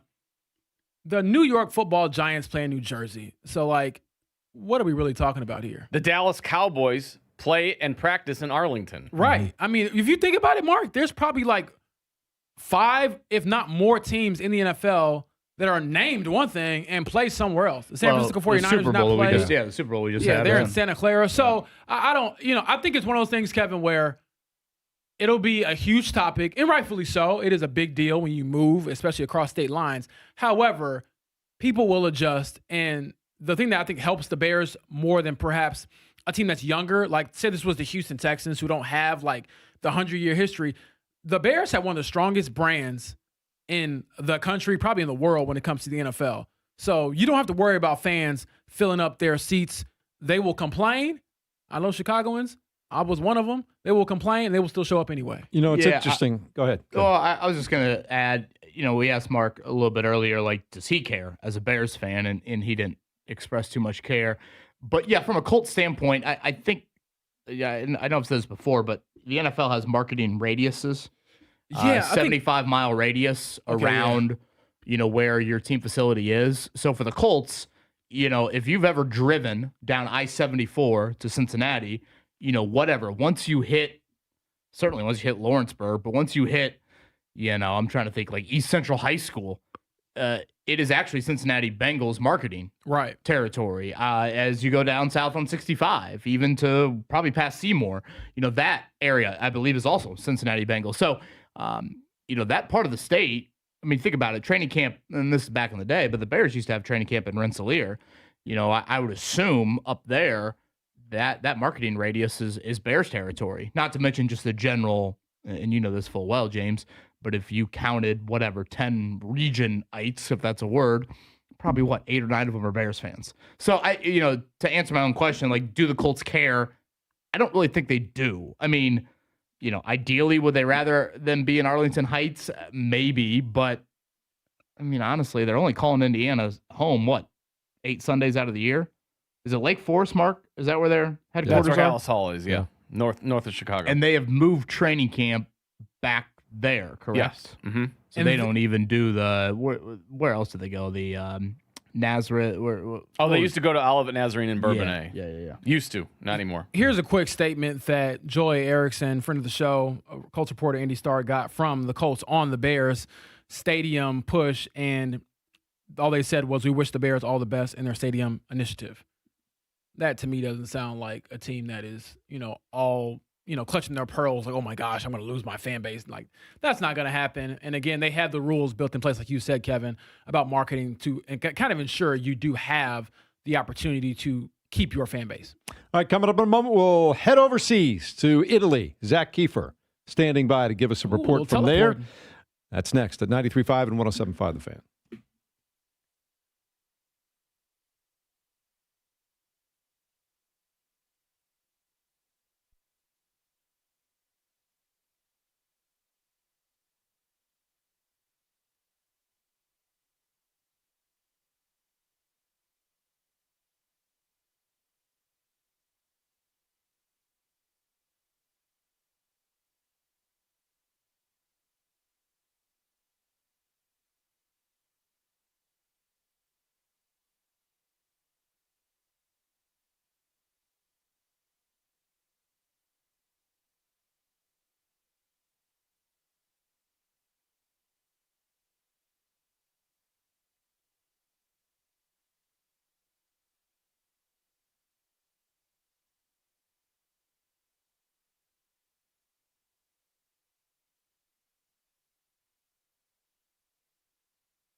listening to the Fan Morning Show on Sports Radio 93.5 and 107.5 The Fan. Oh, yeah. I love the fact we don't have to wait every 2 years now. I got Winter Olympics and the Summer Olympics. That's good stuff. We take you now to Italy, where Zach Kiefer, your colleague over there at The Athletic, one of the best writers in America today, joins us via the Payless Liquors hotline. Good morning. I guess it's good afternoon for you, Zach. You getting used to living over there in Italy now? You coming back or what? I'm coming back. Good to hear some familiar voices on the other end. How you guys doing? We're doing great. We're excited to talk to you. We've been looking forward to this for the last couple of days. Yeah, it's what? I don't know, 2:30 here, 3 o'clock. It's kind of like a midday lull before some we got some big events coming tonight with Indiana's own Nick Gepper. So I'm glad to hop on with you guys. I was just going to ask you, how do you decide each day what you want to cover and where you want to go? Yeah, so that decision was made above me. My editor, our Olympics editor, Zach Pierce, kind of laid everything out. So the one thing that's been really surprising is how spread out everything is. Like, my friends at home will be like, were you at Lindsey Vohn's crash? And it's like, that's like 7 hours away in Italy. So I'm on the skiing and snowboarding beats, but mainly like free ski and slope style snowboarding stuff. So definitely events I didn't know a whole lot about before I started to dig into this stuff, but it's been a blast. The athletes are crazy. They're wild. They're really candid. It's been just really fun to talk to them and get to know them and tell their stories. Zach, number one, I expect to see you at our all-staff summit for the NFL come Monday morning. There. No, sir. So, don't forget where your roots come from. NFL Combine's coming up. Don't get too, stuck over there. Well, you got time to get back, and talk to Chris Ballard alongside me and Kevin. But jokes aside, when I was looking at, and also number two, never send us, I think me and Kevin are in this group chat as well. You were showing us that making like the homemade, pasta or whatever. I got that text at like 6:50 in the morning coming in for the radio, and I want to punch you through the phone. So I appreciate that as well. But aside from my threats, I hope it made your day. You don't want to know what they're doing right now on our last day here in Lavinia. Indulge me. I do want to know, actually. Fill the listeners in. They are slicing cheese, and they have a free wine tasting in the media tent right now. Oh, I will not be able to partake because I have a long night of work ahead of me. But now this is certainly not something they've done every day. But, they're spicing it up a little bit for the Olympics, which is nice.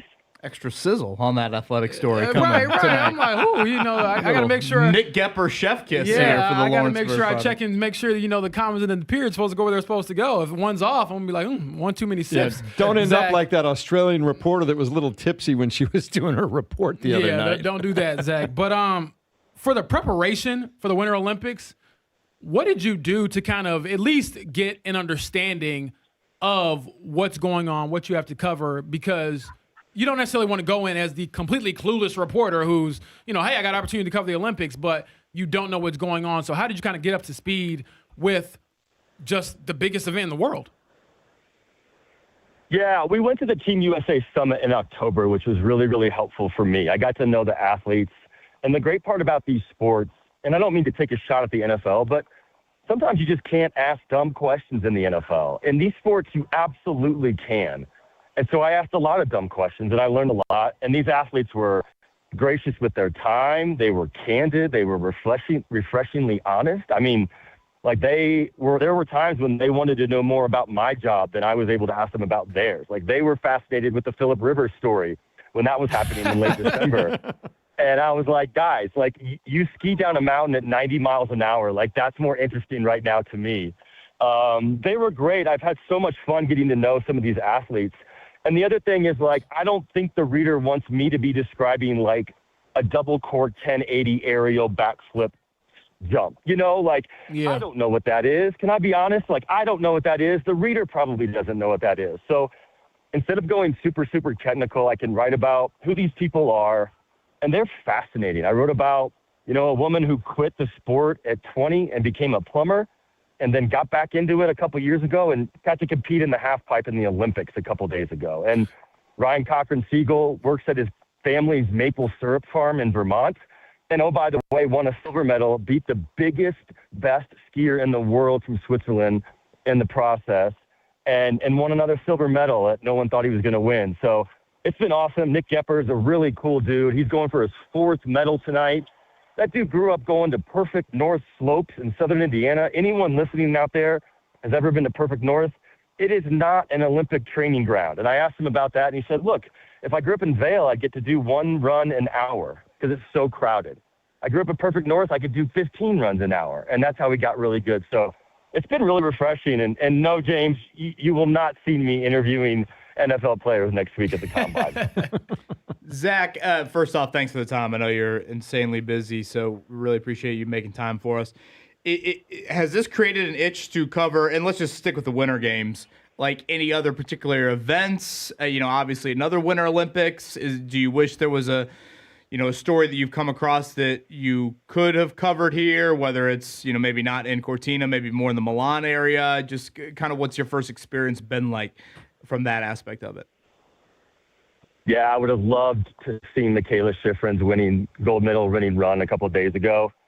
Like seeing her crouch down at the end and the way she talked about her dad at the end and how he wasn't there, like that hit home for me. And that was just a really remarkable press conference, I thought. The other thing is, we are absolutely drained right now. Like, I don't know what day it is. Like, we are absolutely on our last legs. I think I have 2 more days of coverage and I fly home. But it's so fun because the energy is so high and the stakes are so high every day for these athletes. Like, every event you're at, even if you don't know, like, what the story is going in or you're not that excited to be there because it's like the 6th event you've covered in 4 days, like, it's the biggest moment of someone's life, a lot of people's lives. And when you talk to them, it really comes through, and it's really cool. And I've seen a lot of tears, both good and bad, this week. And it's been refreshing. Like the NFL has owned my life for, 12 years now, 13 years, and it can feel monotonous. This has felt completely different.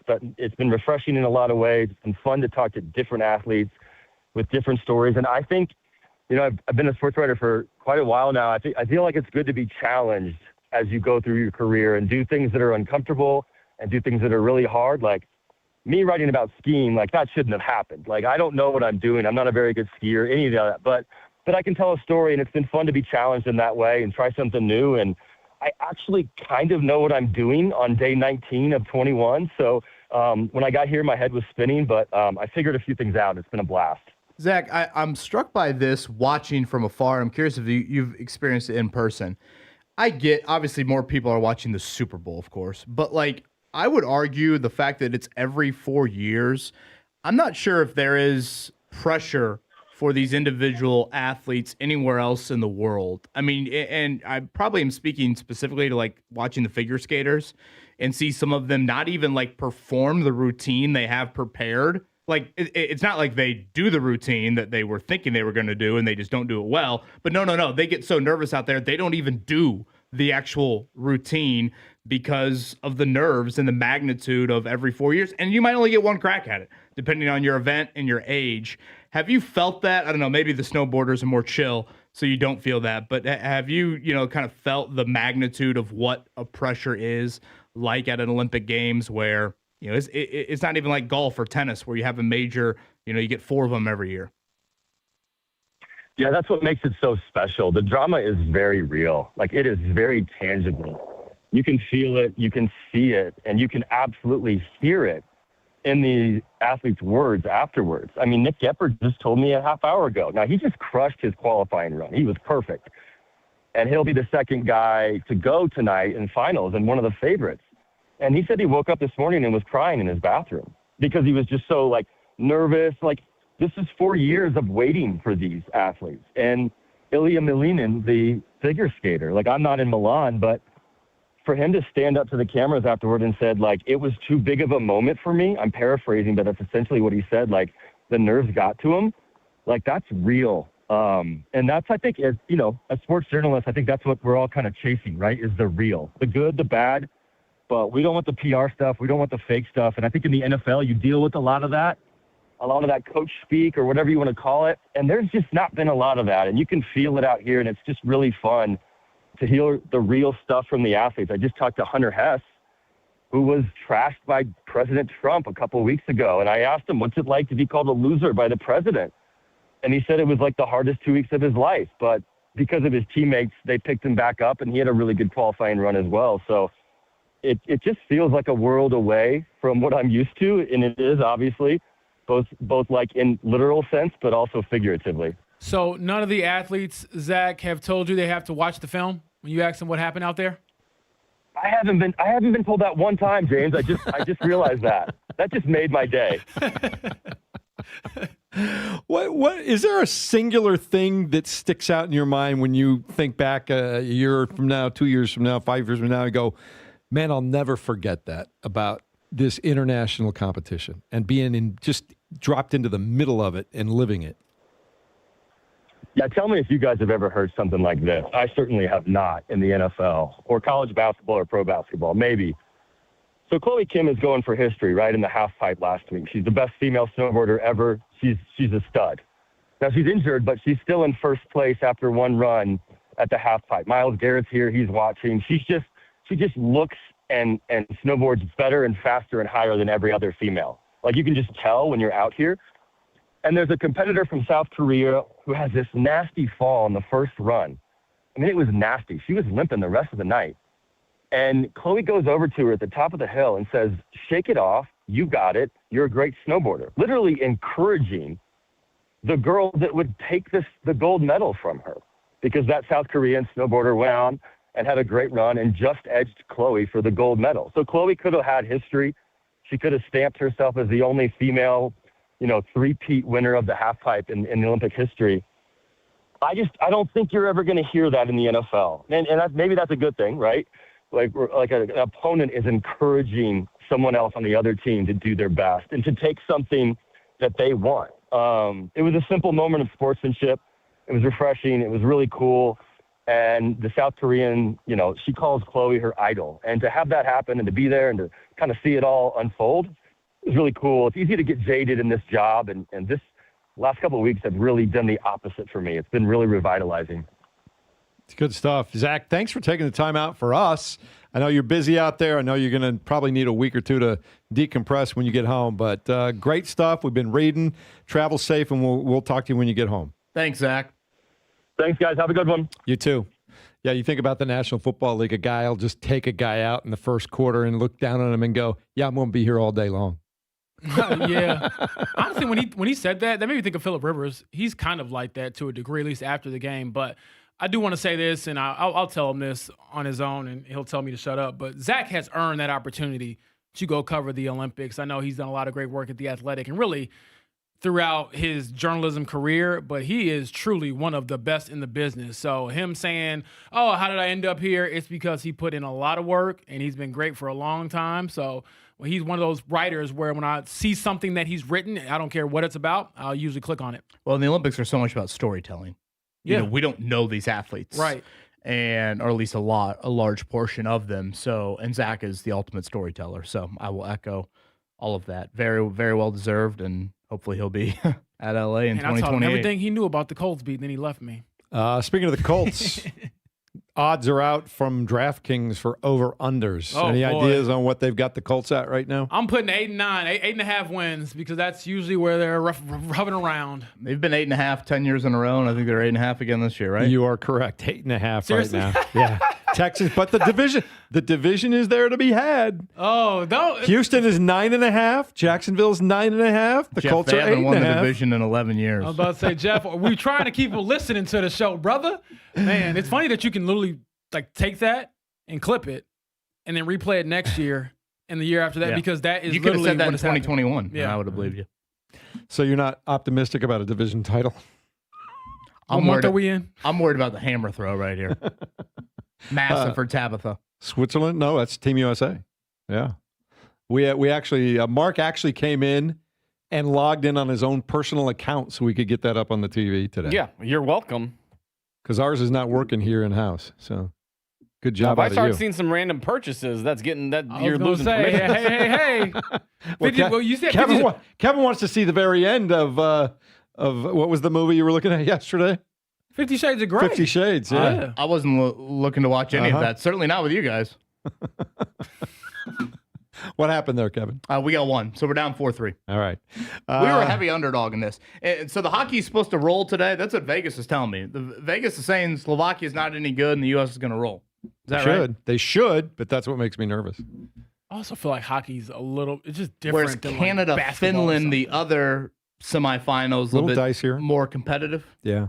That's what the Vegas line Jeff, you got to go coach him up. Look, I've had multiple NHL coaches tell me when I was covering the league, in playoff games, just keep throwing the puck at the net because weird things happen.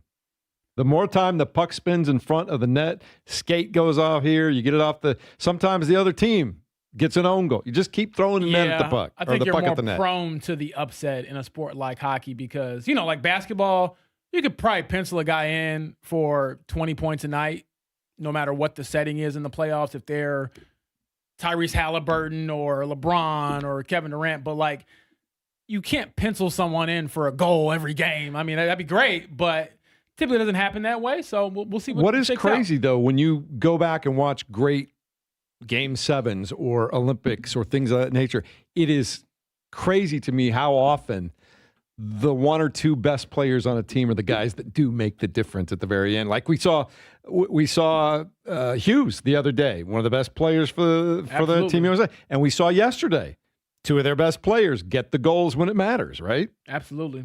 Hillary Knight, right? And she got engaged during the Olympics. So, yeah, game tying for Hillary Knight. Yeah. What a week. Talk about storytelling. Man. All right, Mark Dyckton, let's check it down. The Morning Checkdown, brought to you by the Barbasol Horizon League Basketball Championships. March starts here. The Barbasol Horizon League Basketball Championships with NCAA tournament bids on the line. March 8th through 10th. Tickets and more at horizonleague.com/Indy. Mark, the Bears fan, has been waiting patiently for 9:30 to come all morning long when John Greenberg's going to stop by from The Athletic and give us the scoop on what's going on with the Colts the Bears' potential move into Indiana. You excited for that? Yeah, I need the latest. I need the scoops. I need to know what zip code we're playing in. Well, this all comes after a bill has been introduced and voted on by the Indiana lawmakers in the State House Ways and Means Committee. They've unanimously approved an amendment, James, to Indiana State Bill 27 by a vote of 24-0 that would clear a path for the Bears to build the stadium in Hammond, Indiana. I got a new slogan for you, Mark. Let's go slamming for Hammond. What do you think? That's okay. All right.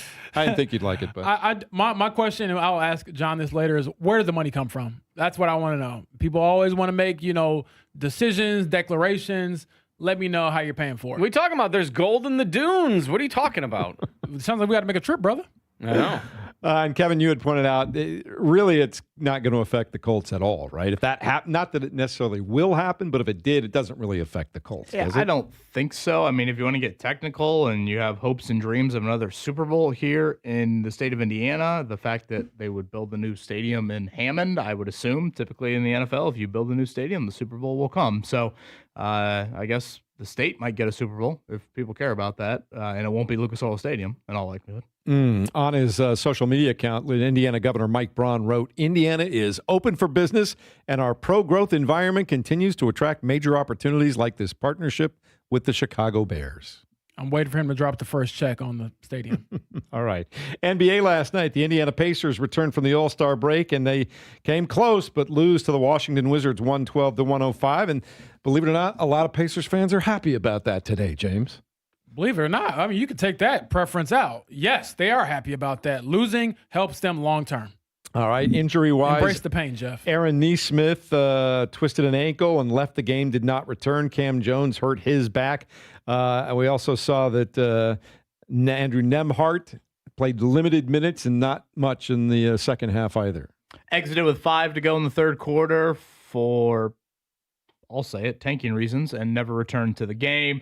That was one of the worst NBA crowds I've ever seen in my life. Nobody there. Just very few people. Well, you said if you bought a ticket, Jeff, you would get one section. Yeah, that is special, right? Buy a ticket, get your own section. I texted Tony East, who was there. I go, it looks horrific on TV, and he literally goes, "It is the fewest people I've ever seen at an NBA game." Well, maybe they're all waiting for the Friday night rematch tonight. Washington will once again host the Pacers. 7 o'clock beacon of optimism. Airtime 6:30 here at 93.5, 107.5 The Fan.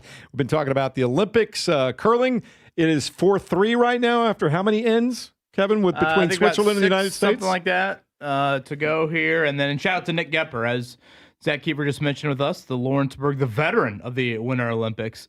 Second in his qualifying runs this morning, so he's got a chance here for a medal coming up later today. And I believe that would be, he's definitely won multiple medals before, so adding to the count there. That was cool. He shared that story about the perfect north slopes versus growing up in Vail or something like that. So Nick Gepper, locally, not a lot of Winter Olympians, but we've got one here going for a medal later today.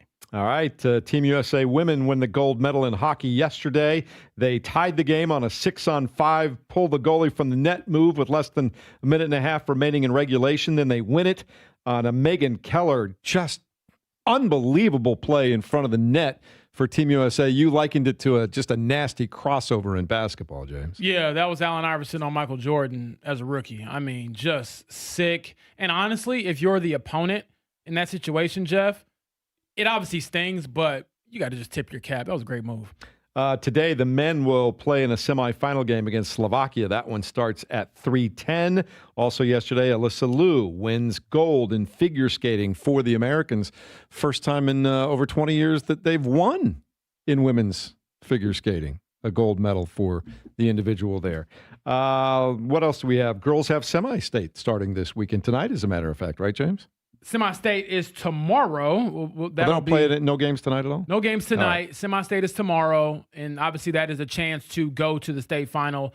One of the bigger matchups that I'll be looking at least through social media, is over at Jasper, where they have Lawrence Central on one side of the bracket, and then they have Center Grove, which is undefeated, on the other side of the bracket. Lawrence Central is led by McDonald's All-American, and like I said, the Center Grove is they're unblemished. So if they meet in the final, that will be the game to keep an eye on. All right, and tonight, Mackey will host another edition of Purdue, Indiana men's basketball. Yeah, just to update everybody high school-wise, those semi-states are back to the two-game format. I know regionals and semi-states have kind of flip-flopped with that format. Regionals used to be Bring 2 back games. the old format. So semi-state, you will get a morning session and then a night session there. Bring back single-class basketball.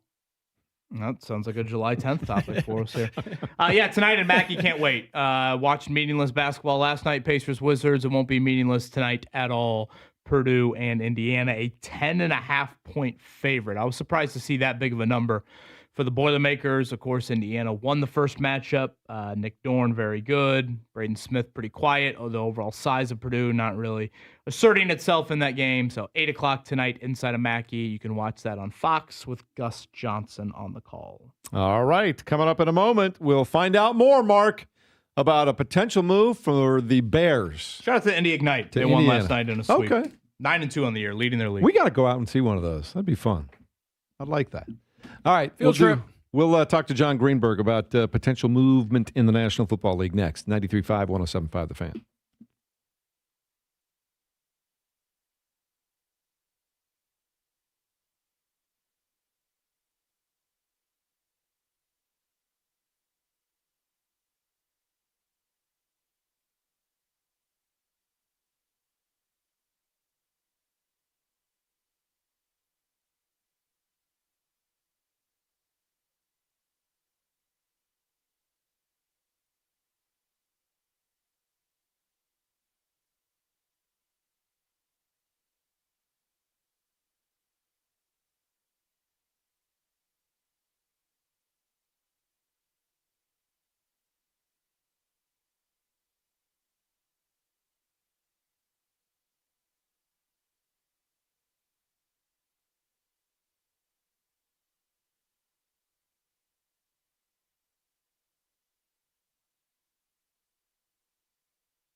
listening to the Fan Morning Show on Sports Radio 93.5 and 107.5 The Fan.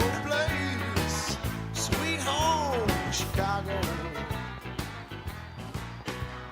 Adam texting us at 239-1070 saying, the Region Bears. You like the Gary Berries, though, right? Yes, the Gary Berries. Let's check out what the latest is for the potential of the Chicago Bears moving into Hammond, Indiana, after the Indiana State Legislature started to clear some hurdles yesterday to try and make that happen. We are joined now by John Greenberg of The Athletic. He's been covering this thing all along, and I'm sure this is not what you had on your bingo card coming into the offseason, John, but here we are. So what do we know so far?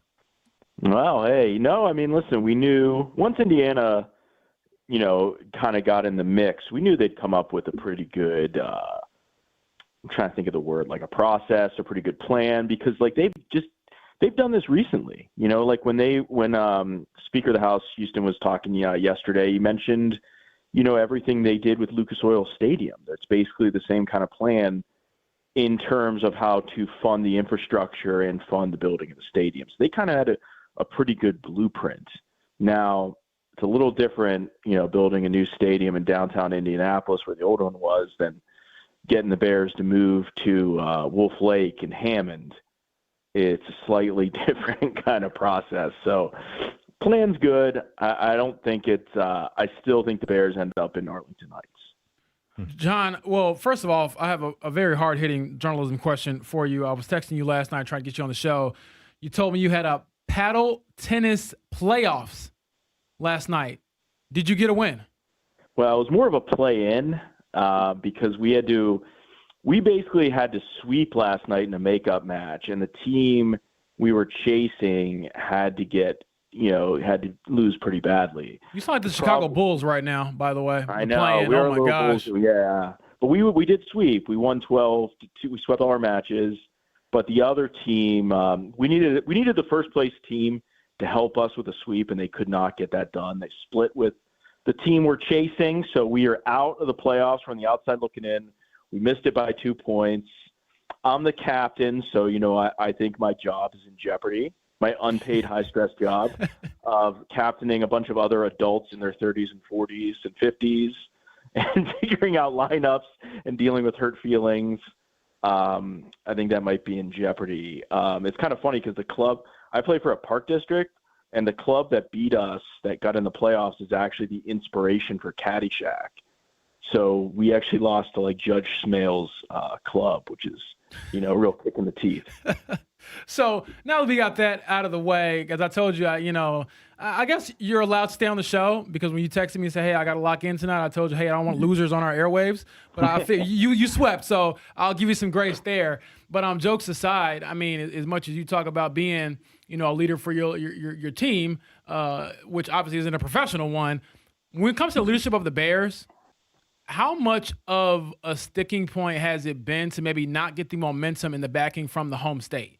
Because I'm not so sure that this even becomes a possibility had they had maybe more steps in the last 5 years to crystallize some things happening in Arlington Heights. Yeah, I think there's been – listen, no one's ever going to praise the way, Illinois – no one's lined up to praise Illinois politics. So that's one thing. A lot of times they definitely deserve the criticism. I don't know how well the Bears really handled this because this started when they were fighting with the city and the park district about putting a sports betting lounge in Soldier Field, which frankly is not that big of a deal either way. And then they said, you know what, we're finally actually going to look, and they start thinking about the money they can make outside the stadium, that mixed use development, which is the key here. And they had been, Papa Bear House had threatened to move to Arlington Heights 50 years ago. So that they brought that back up and they bought the land, which was for sale. It was an opportune time to buy it for $200 million. And that kind of started it. And it started with, kind of bad feelings with the city and the park district, even more than the state. And then, they hired a new president in Kevin Warren. This deal for Arlington Heights was done with the previous president, Ted Phillips. And Kevin Warren didn't want to move to the suburbs. He wanted his own thing. And this is from talking to people inside and around the team and the organization. And then he spent about a year negotiating with the city, and that was to build a new stadium next to Soldier Field. It didn't make any sense to anyone. Like, it just wasn't realistic. And then they go back to the state again. And I know that there was state reps that represent the city and city districts that were mad about it. They felt like they were lied to and they were used. And so I think that slowed things down. So I think, frankly, the Bears deserve a lot of the blame here. You can blame the city. You can blame, Governor Pritzker as well for maybe not taking them so seriously and maybe not putting this to the front. But, here's what I say. The state's got a lot of issues, and a lot of them are that you could say it's the state's fault they have these issues. But, like, a new stadium for the Bears isn't, like, the number one thing. It really isn't. I think sometimes we pretend sports is a little more important than what it is. But I do think the Bears' threats to move to Indiana has kind of sped things up a little bit as, a leverage play. And, when the other day on Thursday, when Indiana approved everything, Illinois was supposed to have a hearing on the mega projects bill, and the Bears are the ones that told them to shelve it because they were still working on some language for their, for the bill. So I think the Bears kind of tried to make the state look bad on Thursday. And, who knows if that's going to throw another wrench in this. John, I was going to ask that you kind of answered my own question there, but is that where we're kind of at with the Bears and the state of Illinois, that it's kind of like almost a mudslinging at this point because, like you said, the vote didn't occur? And does the state kind of feel like the Bears are just full of hot air? Like, okay, sure, you're actually going to go to Northwest Indiana? I don't think so. Like, are they actually starting to feel the heat a little bit? Like, okay, this might actually happen now. We might actually lose the team. Yeah, no, I think they're definitely feeling a little bit of the heat because the Bears, Indiana's kind of come through. No, a lot of people, it's kind of funny when the discussion started because Indiana's got this budget surplus, whereas Illinois is always, in a deficit. So it kind of became a thing like, well, how's Illinois going to compete with this free money Indiana's thrown at them? But Indiana's not throwing free money at them. They explained, I thought they did a nice job explaining where the money would come from, and that comes from taxes. It comes from an increased food and beverage tax in Lake and Porter County. It comes from an increased innkeeper's tax, the hotel tax in Lake County. It comes from money they're going to borrow from the toll road. That is where the surplus is. So, like, the money's coming from the public. Like, it's not like Indiana's just like we said last time, they didn't find gold doubloons in the Indiana Dunes beach. This money has to come from somewhere. So I think it's competitive for sure. Now, the thing I wrote about, and what I think is the difference is these plays now with stadiums aren't just about the stadium. It's about the mixed-use district outside the stadium. It's about how much they can make. If they can make a kind of new neighborhood and a new shopping district around the area and, reap the money from taxes, the state can reap the money from taxes, the Bears can reap the money being like landlords and business partners and things like that. And I think Arlington Heights, just by population and by demographics, is just a much more attractive play for that. I don't even know if there's space in the land the Bears, are kind of looking at in Hammond to even make that kind of development. And furthermore, they still have to do an environmental study. That's not, it's near an oil refinery. It's, I kind of made a joke about the smelting plants and oil refineries of Northwest Indiana, but there's a lot of truth to that. And don't forget about the beautiful Lost Marsh Golf Course up there as well. John Greenberg with us here. He's chatted with us before about the Bears potentially putting on a Hammond Ditka sweater at some point here. I want to go back to what you said earlier. You said when it's all said and done, you still feel like Arlington Heights will win out. And that is because why? Well, one, they own the land already. Two, I don't think anyone in the Bears organization actually wants to move to Northwest Indiana. They're based in Lake Forest. They all live in the north suburbs somewhere. That's just a schlep, to use the proper term. I don't think, and frankly, I wrote kind of how I closed my column. Like, yes, it's about business. It's about the mixed-use development and the fact that Arlington Park is 326 acres where they could build this, like, that development around. It's a lot of population in suburban Cook County. Plus, you're close to Lake County, Illinois, which is a pretty affluent county. There's a lot of money there, if you're trying to get business there. Furthermore, does George McCaskey does he want his legacy to move the Bears out of Illinois? I'm not saying that's the deciding factor here, but I'm going to say no. So I think the state does get it done through gritted teeth. And Governor Pritzker has said, like, that, yes, we'll help with infrastructure. It's just getting the final numbers and getting that tax certainty number of what the Bears want. I think Illinois is going to have to grit their teeth and just get it done soon. John, thanks for the little tutorial there on what's going on and what we can look for next. But I think you sound like a lot of folks. At the end, you expect it's going to be Arlington, right? That's the bottom line. Yeah, exactly. That's the bottom. I mean, that's really it. There's just so many reasons why. Not that Indiana did. Indiana wasn't bluffing. They did a good job, I think, or have done a good job of trying to attract them. I thought it was funny too. They also got all these like mayors and people of like the surrounding kind of like Mayor of Hammond, the mayor of Valparaiso. The mayor of Valparaiso said they have like one of the most exciting downtowns in all of the Midwest.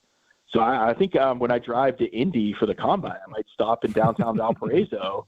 Robbie Hummel. I was going to say, John, I have been to downtown Valparaiso. It is a downtown. There you go. Okay. All right. It is one of the downtowns. Word for it. One of the all-time downtowns. Downtown Indy. I'll be there. We have big athletic meetings. Me and James have to. Oh yeah, we've been hearing about it. James is just looking forward to the team dinners. That's all. There you go. I'm looking forward to how many meals can I expense, John? Hey, listen, that's a competition. I think you can win, James. I appreciate it. Unlike me in paddle tennis, I think you can win this. All right, man. Well, look, we always appreciate your time. We'll probably chop it up with you soon as these things continue to develop, and I'll see you soon myself. But thanks for the time, buddy. Anytime, guys. You bet.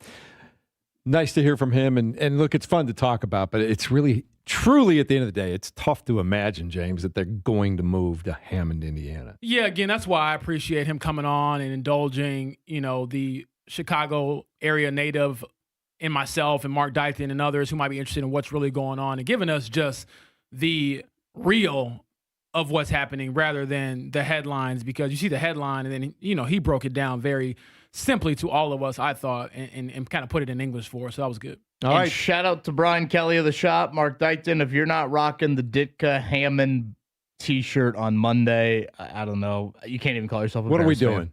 I need to get a rush shipping on that. Unload the truck. Head up to the shop on Broad Ripple, Mass Ave, wherever you need to go. I need you in the Ditka Hammond shirt. Do you want the sweater or the T-shirt? Well, the sweater would be awesome. glorious. Is it a sweater? I thought it was just a T-shirt. I thought there was like a long crew neck. sleeve There's a option. crew neck and there's a T-shirt. If there's a sweater, Mark, get me one while Well, you're at this at point, you might as well add the mustache and the glasses. Skip a few shaves, brother. I'd have to cosplay as Mark, Ditka. if you go, will you get me one? Sure. Please. In all seriousness.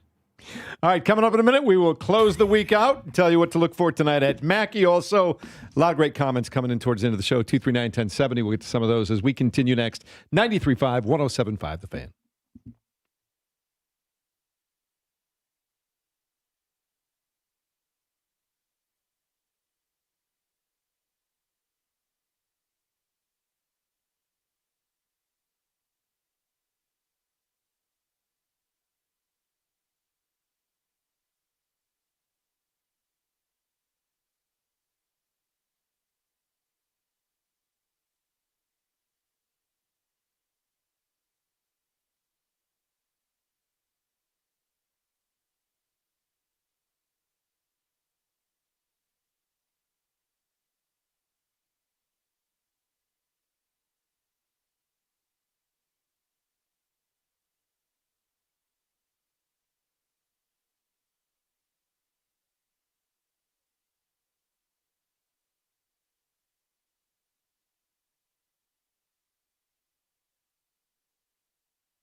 The Fan Morning Show on Sports Radio 93.5 and 107.5 The Fan.